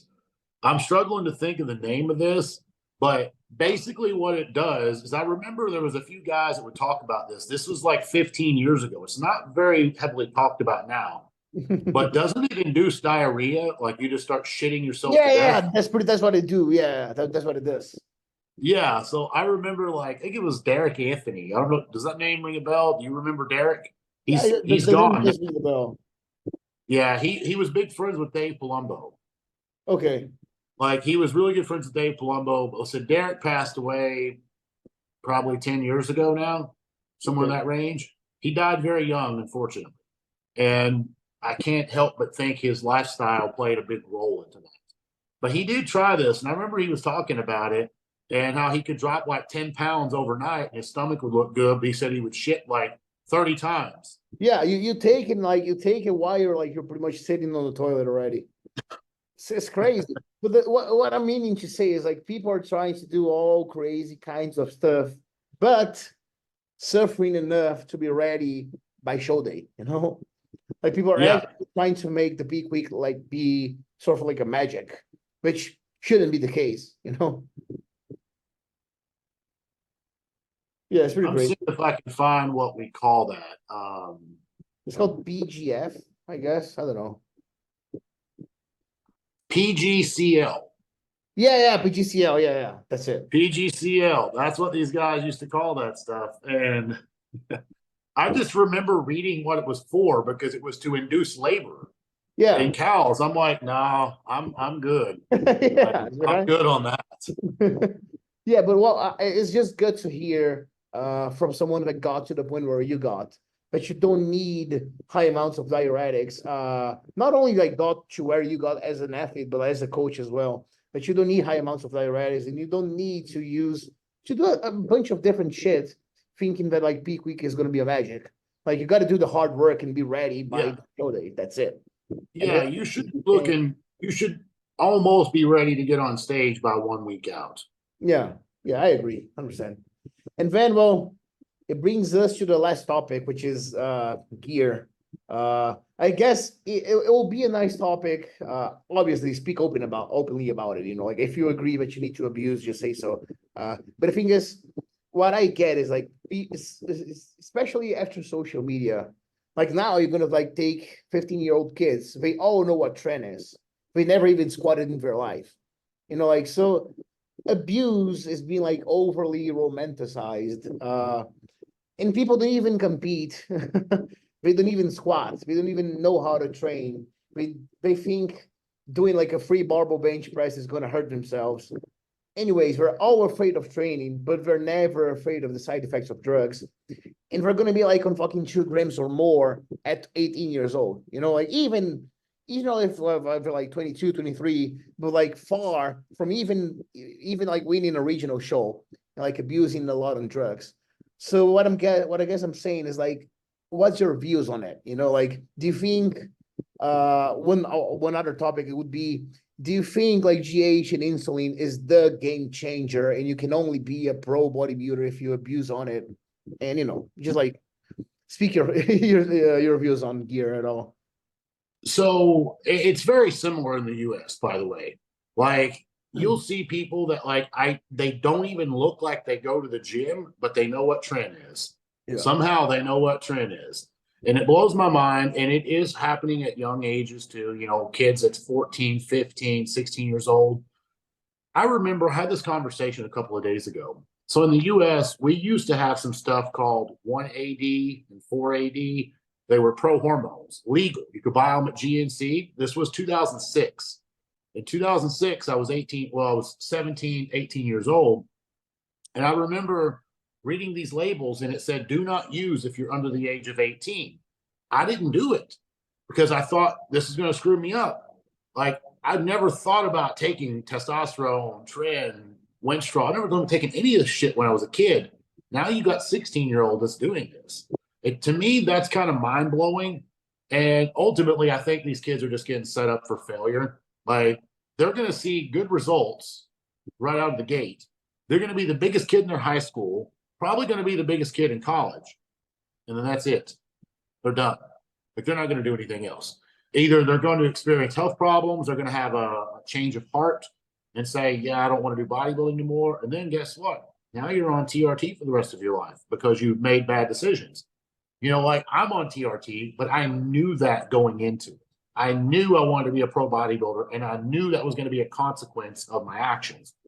So a lot of people don't understand that. So my suggestion, you know, with people starting out, like my first cycle was 500 milligrams of test, and I think I only took 3 weeks of D-ball. It was 20 milligrams of D-ball, those pink ones from Thailand. You ever remember seeing those? I think so. I knew ones from India. I know India had like a very famous D-ball, not the Thailand ones, but anyways. Well, there was some good stuff that came from Russia as well. It's called Napasim. Yeah, this one I heard of. Yeah, those were good too. They were like they were 5 milligrams. So I didn't have the money for this kind of stuff. I think I was 20 years old, so I did 500 milligrams of test, and I think I paid like $100 a bottle. It was way too expensive, way too damn expensive. Yeah. And then I did 20 milligrams of D-ball, but all I had was 100 pills. That's all I could afford. So I took 25 days worth of D-ball, and I blew up. I think I gained like 40 pounds. I mean, I also did it during the rebound. I did my last show as a teenager, and I turned 20 like a couple of weeks later, and that's when I started this.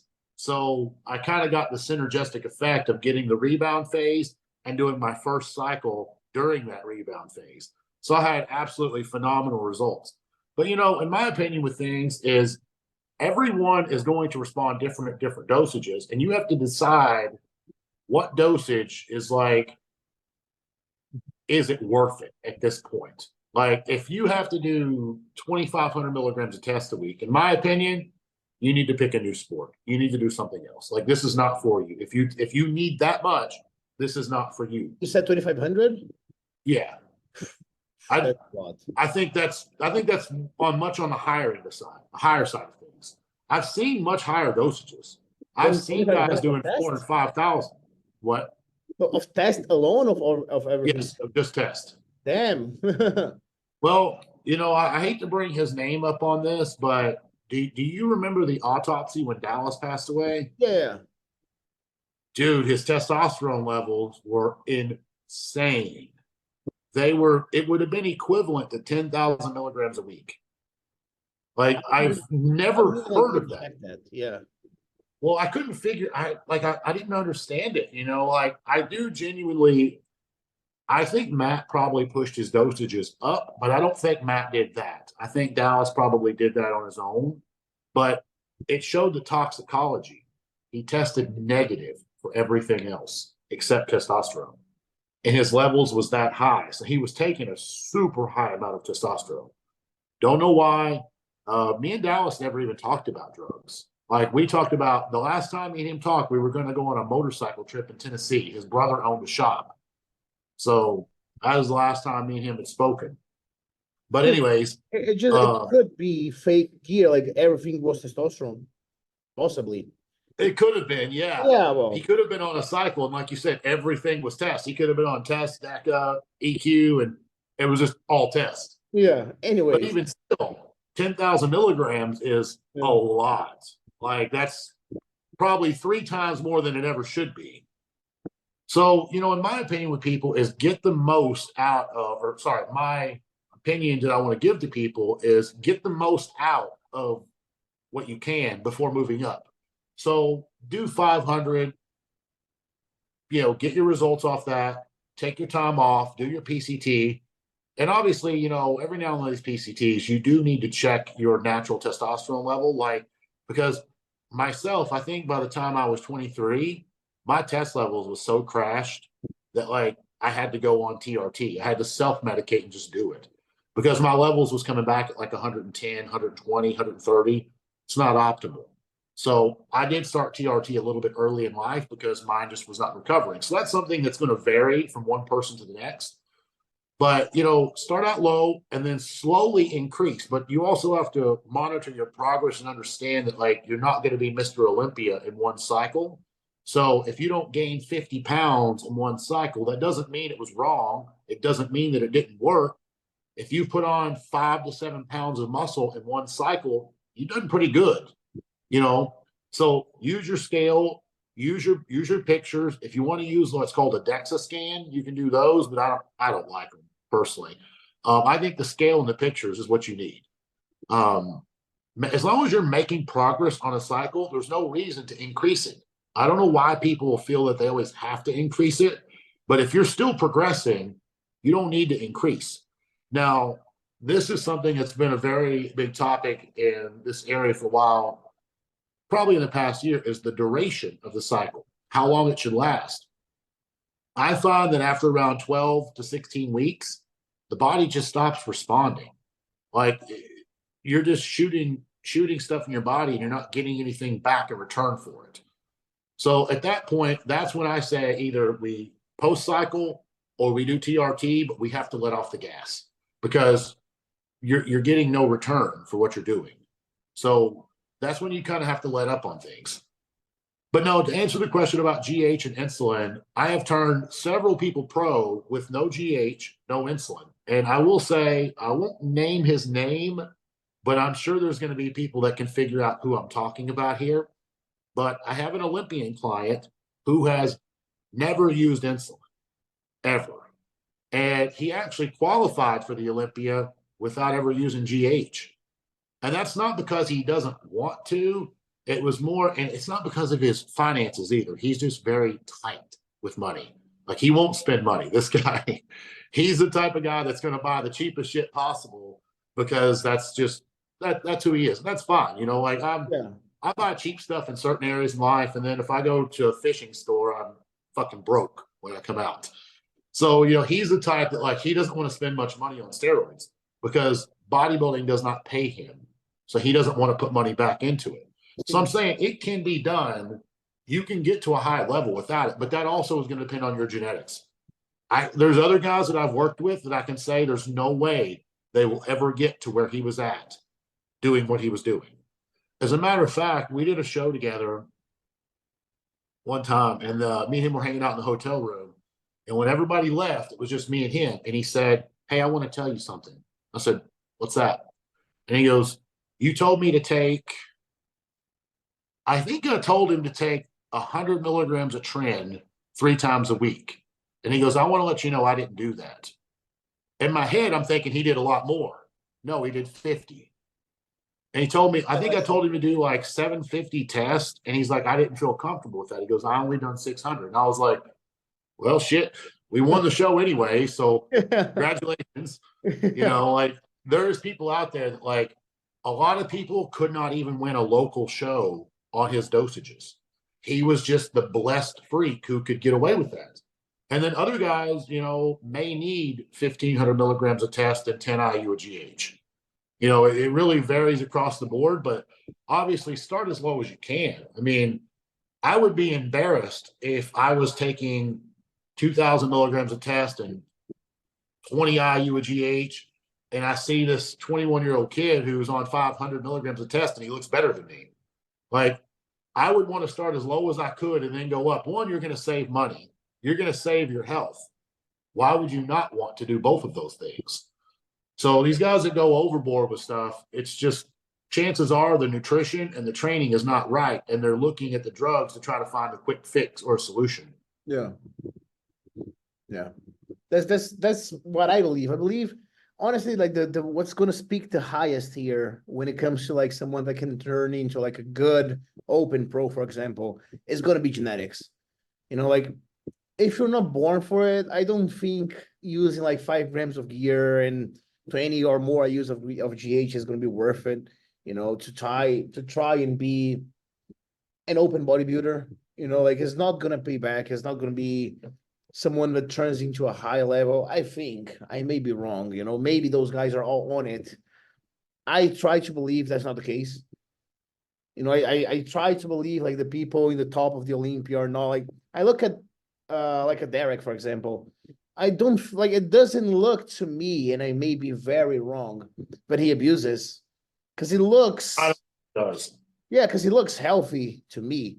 You know, so I look at it, I'm like, I don't think he runs like the forum dosages, because people in the forums are going to say like he's on like 5 grams or more, probably. And I just don't feel like it's the case. I feel like it's very, very much genetics. Well, And like, keep in mind, like, I didn't work with Hani throughout he didn't coach me, but we talked about everything. Like, we talked about training, we trained together, we talked about nutrition, we talked about PEDs, and Hani is a rather conservative guy. Like, yeah, I remember I told him I wanted to start Halo at 6 weeks out. He goes, "What the fuck are you doing?" Like, he got mad at me. I was like, I kind of said, like, "You're not my coach. Like, fuck off. Like, leave me alone." And he yeah, goes, "No, dude." He goes, "You don't need no 6 weeks of Halo." He goes, 30 milligrams, 3 weeks out, you're good. I'm like, okay. And then at first I was going to say, nah, I'm going to do my own thing anyways. And then I said, no, because this guy has more experience than me. And he has no reason to lie to me, because the better I look, the better I make his company look, right? So he wants me to be as good as I can be. So why would he lie to me and tell me to do less that's going to make me look worse? I just feel like he's very conservative. And I would say that Derek is probably using no more than your average regional level competitor. And I know a lot of people will have a hard time believing that. But considering, I mean, me and Hani's had 5-hour car rides together. Like, I've literally driven halfway across California with him in the car. So we've talked about stuff before, and I just don't see him as someone who is going to let someone do that. I mean, now there is clients out there, there is athletes out there who will take more than what they're told to do. And I don't think Derek is one of those. I think Derek listens, and I think Derek applies. I think when he was working with James, and he's working with James with his diet, and he's working with Ben Pekulski on training. I think Derek is a very good listener, and I think if you tell Derek to do something, he's going to do exactly that. yeah, So I don't think he's abusing anything. But as far as who's doing what, you know, back whenever I was competing, we didn't really talk about it much, but when the topic did come up, I found that it very greatly across the board. Like, some guys that was on my level was doing half of what I was doing. Some guys on my level was doing triple of what I was doing. So it just greatly varies. Just depends on how much you're willing to risk and how well your body responded. yeah, I remember there was one guy, and he actually was not a pro either, which is sad. I think a lot of the guy. Like, we still talk, we're still friends. He doesn't compete anymore. But at one point, I think he was using like 8 grams of gear, and it was legit too. And he still couldn't get his pro card. And that was what he was doing. And then I have another friend of mine who, I didn't coach this guy, he's a personal friend. I saw the emails between him and his coach. So I know he's not lying to me. 600 milligrams a test. He was an open level competitor at the Olympia a couple of times. Now, he didn't make the top 10. He wasn't a top 10 guy, but he's still he still competed at the Mr. Olympia on 600 milligrams a test. So it can be done. yeah, It's myostatin, like how much muscle your body is naturally going to hold, how hard you train, how long you've been doing it, how efficiently you're doing it. And like you said, genetics. Either you have it or you don't. yeah, yeah. Okay. And then I guess the last topic. Oh, I mean, two last things, like really quick. Do you believe peptides at all? Like the cheap ones? I'm not saying, well, because in Brazil right now, there's a fever of people thinking Increlex is the big thing. I honestly don't think it is, because I don't think many people have access to it. And even then, I just don't feel like Increlex is the big thing, like the big, like makes that much of a difference. But like I'm speaking about like the cheaper stuff, if you use it at all, like the research peptides on websites. Yeah, I know what you mean. Yeah, because we have a lot of those here. And when it comes to peptides, I personally don't fool with any of them except the healing stuff like TB 500, BPC 157. Yeah. Those seem to be legit, because this shoulder. So this one I had surgery on last year. It was April of last year. So I had surgery on it, and I immediately started using BPC 157, like as soon as I got home from surgery. And I remember I went into physical therapy like 4 days later, and they said, take your arm out of your sling. I just took it out, and they were like, have you been doing this already? And I said, yeah. And she goes, let me see your range of motion. How far can you lift your arm? And I'm just like, she's like, you can really do that right now? I'm like, yeah, like it works. Like I am a huge believer. Like this shoulder, the first time I ever injured it was actually back in January of this year. So about 2 months ago. I had a grade 1 tear on the teres minor, pain-free, good to go. But I did use a lot of TB 500 and BPC 157. I used them both. Is it locally injected or whatever? I don't truly know if it has to be or not, but that's how I did it. Yeah. Like to get to the teres minor, I was going back here. Like I was trying to put it directly into it. Because the only thing that bothers me right now, and like it really bothers me, is my right elbow. So whenever I do like overhead stuff, it hurts so much here.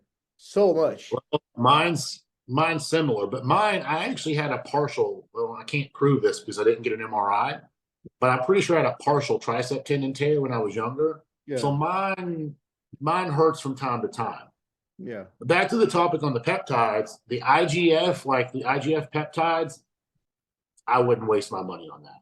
And what about you see like MCF, the GHRP6, on all of those GHRP, GHR6, all that stuff, I would not waste my money on that. Like, especially considering you guys have easier access to pharmaceutical growth hormone. Yeah. Like, it's supposed to make your body produce more growth hormone. So if you're spending that money, why not just buy a real growth hormone?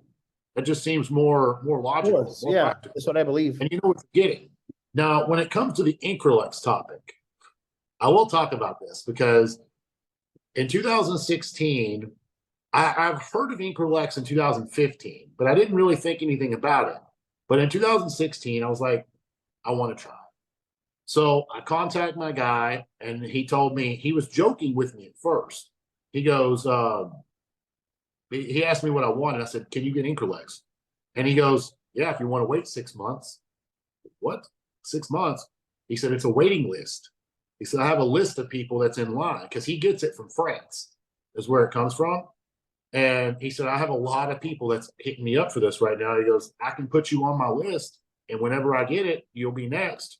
But I had to pay him up front. And it was about $2,000 for one bottle. Now, granted, one bottle is going to last an incredibly long time. Like it's 40 milligrams. Now, I will say, when I took it, I was on other things at the time. So can I specifically say Increlex did this? No. But I do know that I got very good synergy with Increlex and growth hormone. I think I was using Test, NPP, and Anavar. That was my cycle. And I did like the results quite a bit off of it. You did? But the thing is, you did. What? Okay. You did. You did like it. I did like it, yes. I could see it. It did work. Like, it's not magic by any means, but it did produce results. And I will say that there is no universal dosing for this because I've talked to a lot of people about it. And I took 100 micrograms a day because that's what people would talk about when they use the IGF-1 LR3. Yeah. They would say 100 a day. So I basically just took the same rule and applied it to Increlex because I couldn't find any information about it. If you read the pamphlet that comes with the drug, it says to, like, for X amount of body weight, use this much. But keep in mind, that drug is designed for dwarfs, right? Like little people.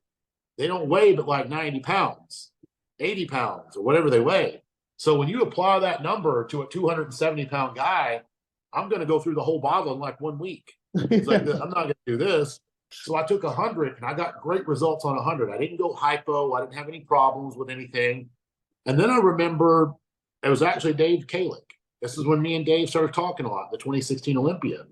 And he said, have you tried Increlex? And I was like, it's funny because I just tried it this summer for the first time ever.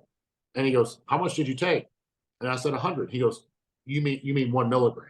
I said, no. I said, 100 micrograms. And he goes, 1 milligram. I said, no, Dave. I said, 100 micrograms. And he goes, are you joking me? I'm like, I didn't understand why. I didn't know what I didn't know where he was going with this. And he goes, dude, most people use between 500 to 1,000. I was like, really? Like, I didn't believe that. I didn't know because, again, there was nobody talking about this. Like, I had to find out the hard way. But I looked at it like this. I got results on 100. So why do I want to do 500? Why do I want to do 1,000? I was already one of the biggest guys in the world. Yeah. And this is what I was doing. So, like, there was no reason for me to go up on it. But after I talked to a few people about that particular topic, I did see that 500 to 1,000 is quite common. But to anybody listening, don't go that high. For one, it's going to break your wallet. It is very, very expensive. Yeah. And you're not going to see the results that you're hoping to see. Like, you're not going to take 1 milligram of Increlex and completely change everything about your physique. It's not going to work like that. Like, for me, I noticed I was fuller, I was more vascular, and I noticed my body fat was staying lower as well. Lower than usual. People also have to realize, like you're speaking about, you're openly speaking about your personal experience, which only lasted like one cycle and towards the end of your career. So it's not like you built the highest of your physique with it, you know?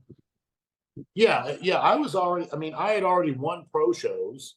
I had already qualified for the Olympia without this stuff. Like, I had made it that far without it. So it's not like you said, it's not like I used Increlex and all of a sudden I got huge. You know, I was already big. I had already hit 300 pounds in my life. Yeah. All right. So, well, the last topic on gear, and one of the last topics, because I don't want to take your time. On forums, we're going to say every single pro is on it, but no one speaks about it openly, which you see SEOs. So if you have like experience with it, or if you like can talk about it. No. You know? So I remember, I think this was 2015 or 2016. I prepped a friend of mine and I helped him get his pro card. And I won't name this guy's name because he is pretty relevant in the bodybuilding industry. But I remember him telling me that he was using Nolatil. Have you heard of that? I think it's like an anti-inflammatory thing. No, well, it's not anti. I think it's not anti-inflammatory. It's inflammatory. It inflames the area. Yeah, it's the opposite. But yeah, he told me that he used it in his left bicep. I was like, your left bicep? I don't understand. Why would you want it? But he was really big about he was self-conscious of his symmetry. One arm was like an inch bigger than the other one. So he would put it in the bad arm to make them even on stage. And he asked me if I could see it. And I said, no, I can't see it. And like, after the show was over, I asked him, I was like, do you have a lot of experience with this? Because I didn't know this was like a thing. Like, I know you see guys on forum boards talking about it, but like usually when people think of synthol, they think of Greg Valentino, right? Yeah. That's what I think of. And then I see these guys with these really deformed looking biceps and like their skin's purple. That's what I think of when I see synthol. So I don't think a lot of guys is on it. Like, the forum boards will say that, but I genuinely don't think a lot of guys are on it. Now, that being said, I will say this. I prepped a guy, this was probably 3 to 4 years ago, amazing bodybuilder. He ended up getting third at nationals in his country. I'll just say that without saying who he is. Yeah. But we went through the vast majority of the contest prep. And I asked him, I was like, hey, you're doing this. He goes, yeah, and I'm also doing 1 cc of something. I don't remember what he called it, but it was synthol. He called it by the brand name. And he said, I'm doing 1 cc of this in my biceps every day. And I was like, oh, I couldn't see it. So I was very shocked. And my exact words to him was, if I can't see it, the judges can't see it. So keep doing it. But he didn't have the best arms. He had small arms. So I feel like site enhancing oils would work on someone who has small limbs. Like, if you have small, maybe for calves, maybe. I wouldn't trust it. Yeah, but shoulders, biceps, and triceps, that would be where someone would want to use it at. But for someone like myself, I was always very shoulder dominant and very arm dominant. So I had nowhere to really use the stuff. Now, I'm not going to sit here and lie. Like, if I didn't have good shoulders and I didn't have good arms, would I have tried it? Yes, I would have tried it. The big thing right now is like Mediform, hyaluronic acid. Yeah. I actually was thinking of trying it. I don't need it, but the high hyaluronic acid, I actually thought of trying because apparently it doesn't like build up in scar tissue or like any big inflammations or anything like it. And what I feel like I need, and even though I train really heavy, in my perspective, I don't have like the roundness that I want to my quad sweep. So I thought about using it. Not sure if it's a good idea. I just don't want the striations to go away. That's what I'm afraid of the most. I think it will. And also with your quad, that being like a very long muscle versus like a bicep is very short. It's not very big. I think you could probably get away with it in a bicep or maybe in a delt.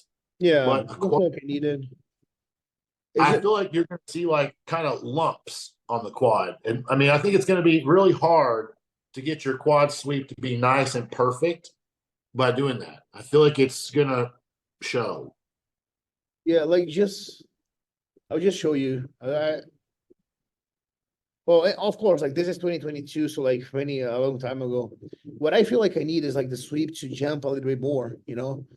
And like I trained pretty heavy for a long time. Like this is before the nationals, the 10 in here shit. Uh, but yeah, like I feel like what I need for my legs is more quad sweep, mostly. Let me see. I have yeah, this is how I woke up on the day of the nationals. So it's pretty tight, like the waist was good. Hold on, just can you Like still hear me? yeah, Okay, give me a second. I'm getting a fucking spam call that just popped up. okay. I don't want to answer that shit. So, all right, should be back. Yeah. Anyways, well, what I feel is like I don't know, I would benefit from like more roundness on the quads, you know. And then I thought about So, it because like I do, man, I do. Well, so this is like a 300 kilo squat, you know. Like I do train heavy, but maybe I just didn't get it right yet in terms of training. so a couple of things that I would consider here is depending on how much cardio you have to do, you might have actually lost a little bit of it during cardio, getting ready for the No, show. I did 20 minutes at the most. It's crazy. My like when my legs in the off season are big, so it's been I've done like 10 shows, no, 12 shows in my life, and I never managed to keep the leg size, you know.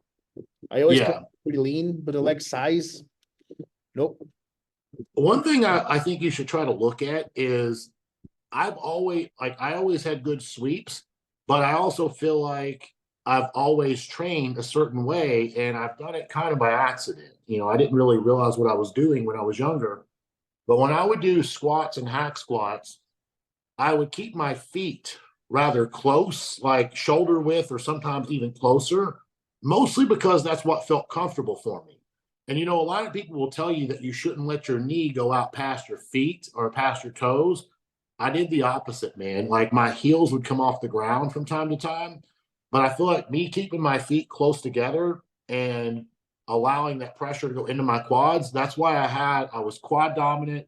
I had decent glutes. They were not overbearing or overpowering.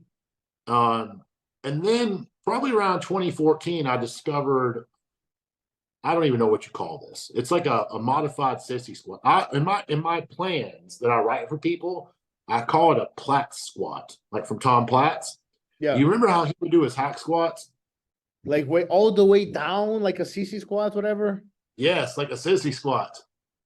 So I don't like how he like very just like drops the weight, like he falls, like when he's like doing the eccentric, the negative.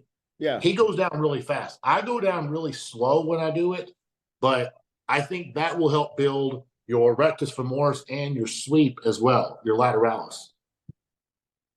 Yeah, is what I need. Is the lateralis is well, is what I see that I need. I don't know. I don't know. Did you pay attention to the pictures that I showed you? Like, what would Yes. you say about my physique in terms of like leading into the pro league?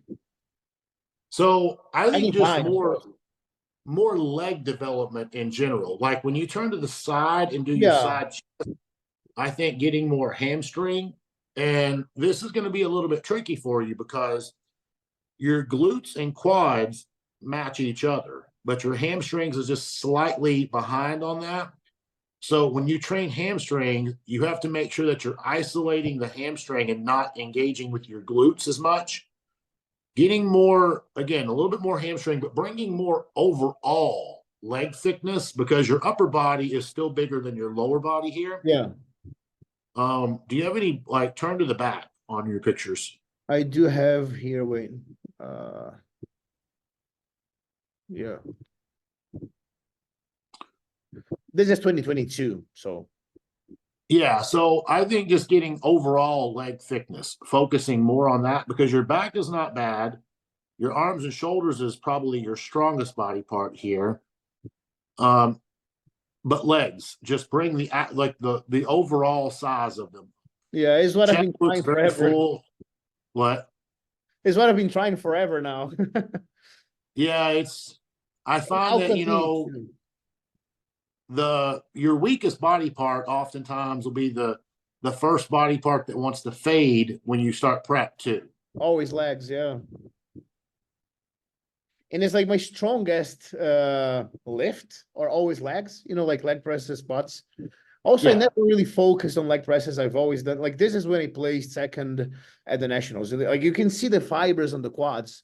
You know, like, the fibers are there. It's just I didn't have the roundness in the sweep, you know? And, like, of course, the glutes were weak as well, so it didn't get, like, striated. The one time that I got the glutes, like, really striated, which was here, I lost, like, 30 kilos in this prep.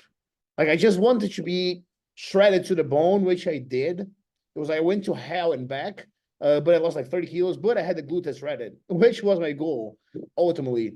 And well, it worked for a show that I placed overall, and then I tried a second one a week after, and then I just got screwed. But the conditioning was good. Yeah, unfortunately, that happens too. That's part of it. Yeah. It sucks. Just to sum it up, man, how's Justin's life post bodybuilding now? Dude, I'm doing fucking great. Like, I can't complain. I mean, we all have moments, you know, some not so good moments. 2023 was good. 2024 so far has been great. I'm planning an offshore fishing trip tomorrow. Like, that's, again, I fish all the time. Business is good.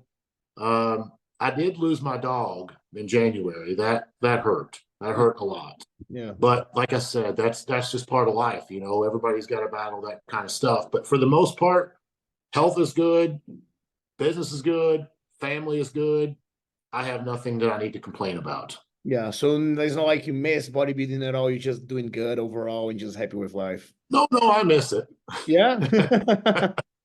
I miss it. But I'll say this, like, my area that I live in, I'm debating on I don't know how I want to do this because, like, Chris Bumstead, Chris lives in my area too.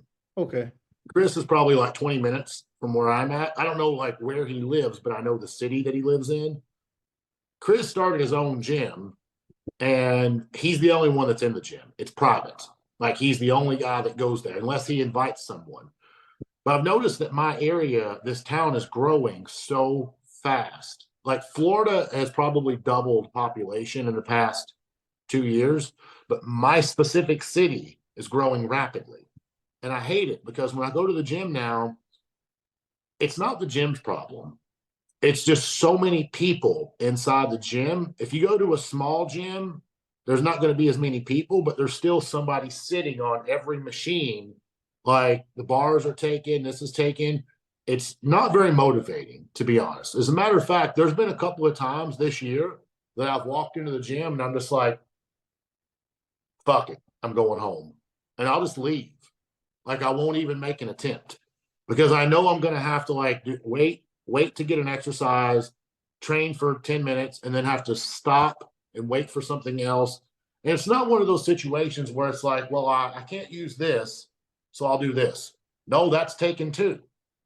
So, and I'm not someone, I don't really like to work with people. Like, I don't want to work in. I just want to be left alone while I'm training. That's the only downside. Like, my area is growing. It makes me want to start my own gym so I can lift my way. But I don't want it to be a business though. I don't want to open it to the public. Like, I just want my own gym, but I also don't have that kind of money. well, from what I've seen on Chris's gym, he's probably got $200,000 in just equipment in his gym. But I mean, he's got the money to do that. Yeah. So that's the only thing if I want to complain about anything, that's the only thing I can complain about. Yeah, well, That's I not too live your life like through your clients, right? Which is a good thing as well. Yeah, I'll be going out to California a couple of times this year, and I like training out there. I'm going to be out there with Joe and Paul. Do you know the guy who won the USA's this past year? What's his name again? Joe Palacios. Yeah, I know the name. Yeah, I definitely Yeah, know. I train Joe, and I'm looking forward to going out there because their gyms like that they train at is just like has a different environment. It's a different feel. Like when you go out there and train at those gyms, it just feels like this is what bodybuilding is supposed to be. I just want to show people your Instagram so they're familiar with your coaching. Because I mean, well, most people won't be able to afford coaching from the US, but like some will, right? Yeah, So here's like one of your clients. Is this the one you're talking about? I don't think so. that's Paul. Yeah. Oh, okay. So he's the one who won the what? The show? No, Paul didn't win the USA's. Paul got his pro card he's Joe's training partner. Okay. Getting another call there, but no, he's Joe's training partner. Joe is not him. That's Zach. Oh no, I was just like showing another Oh, okay, I got you. Most of our clients are from the US, I'm guessing, eh? Yes. The vast majority of them are in the US. There's some He's condition. German. The condition is crazy. Skinless. Cool. Yeah, go down a little bit more. That's Taylor again. That's the guy, the Canadian guy. Oh yeah. He's got some legs, eh? Yeah, if you go down just a little bit more here. I know this guy. I think I follow him. Yeah, Brett. That's Brett, yeah. Yeah, we just started prep with Brett. Where is he competing now? He didn't win his pro card, did he? No, he got fourth at the USA's. Okay. He was at the beginning of that call out, he was fighting for like first through third. And this was 2 years ago, I think, when we competed. Yeah, GG's were back, I guess. He won that show, but he got a lot better when he went on to do the USA's, and that's Bolzano. Oh man, I always told everyone this guy had the best glutes in bodybuilding. Yeah, he gets fucking crazy shredded, man. But he retired, eh? Yeah, Brian. That was only his fifth competition ever. Crazy.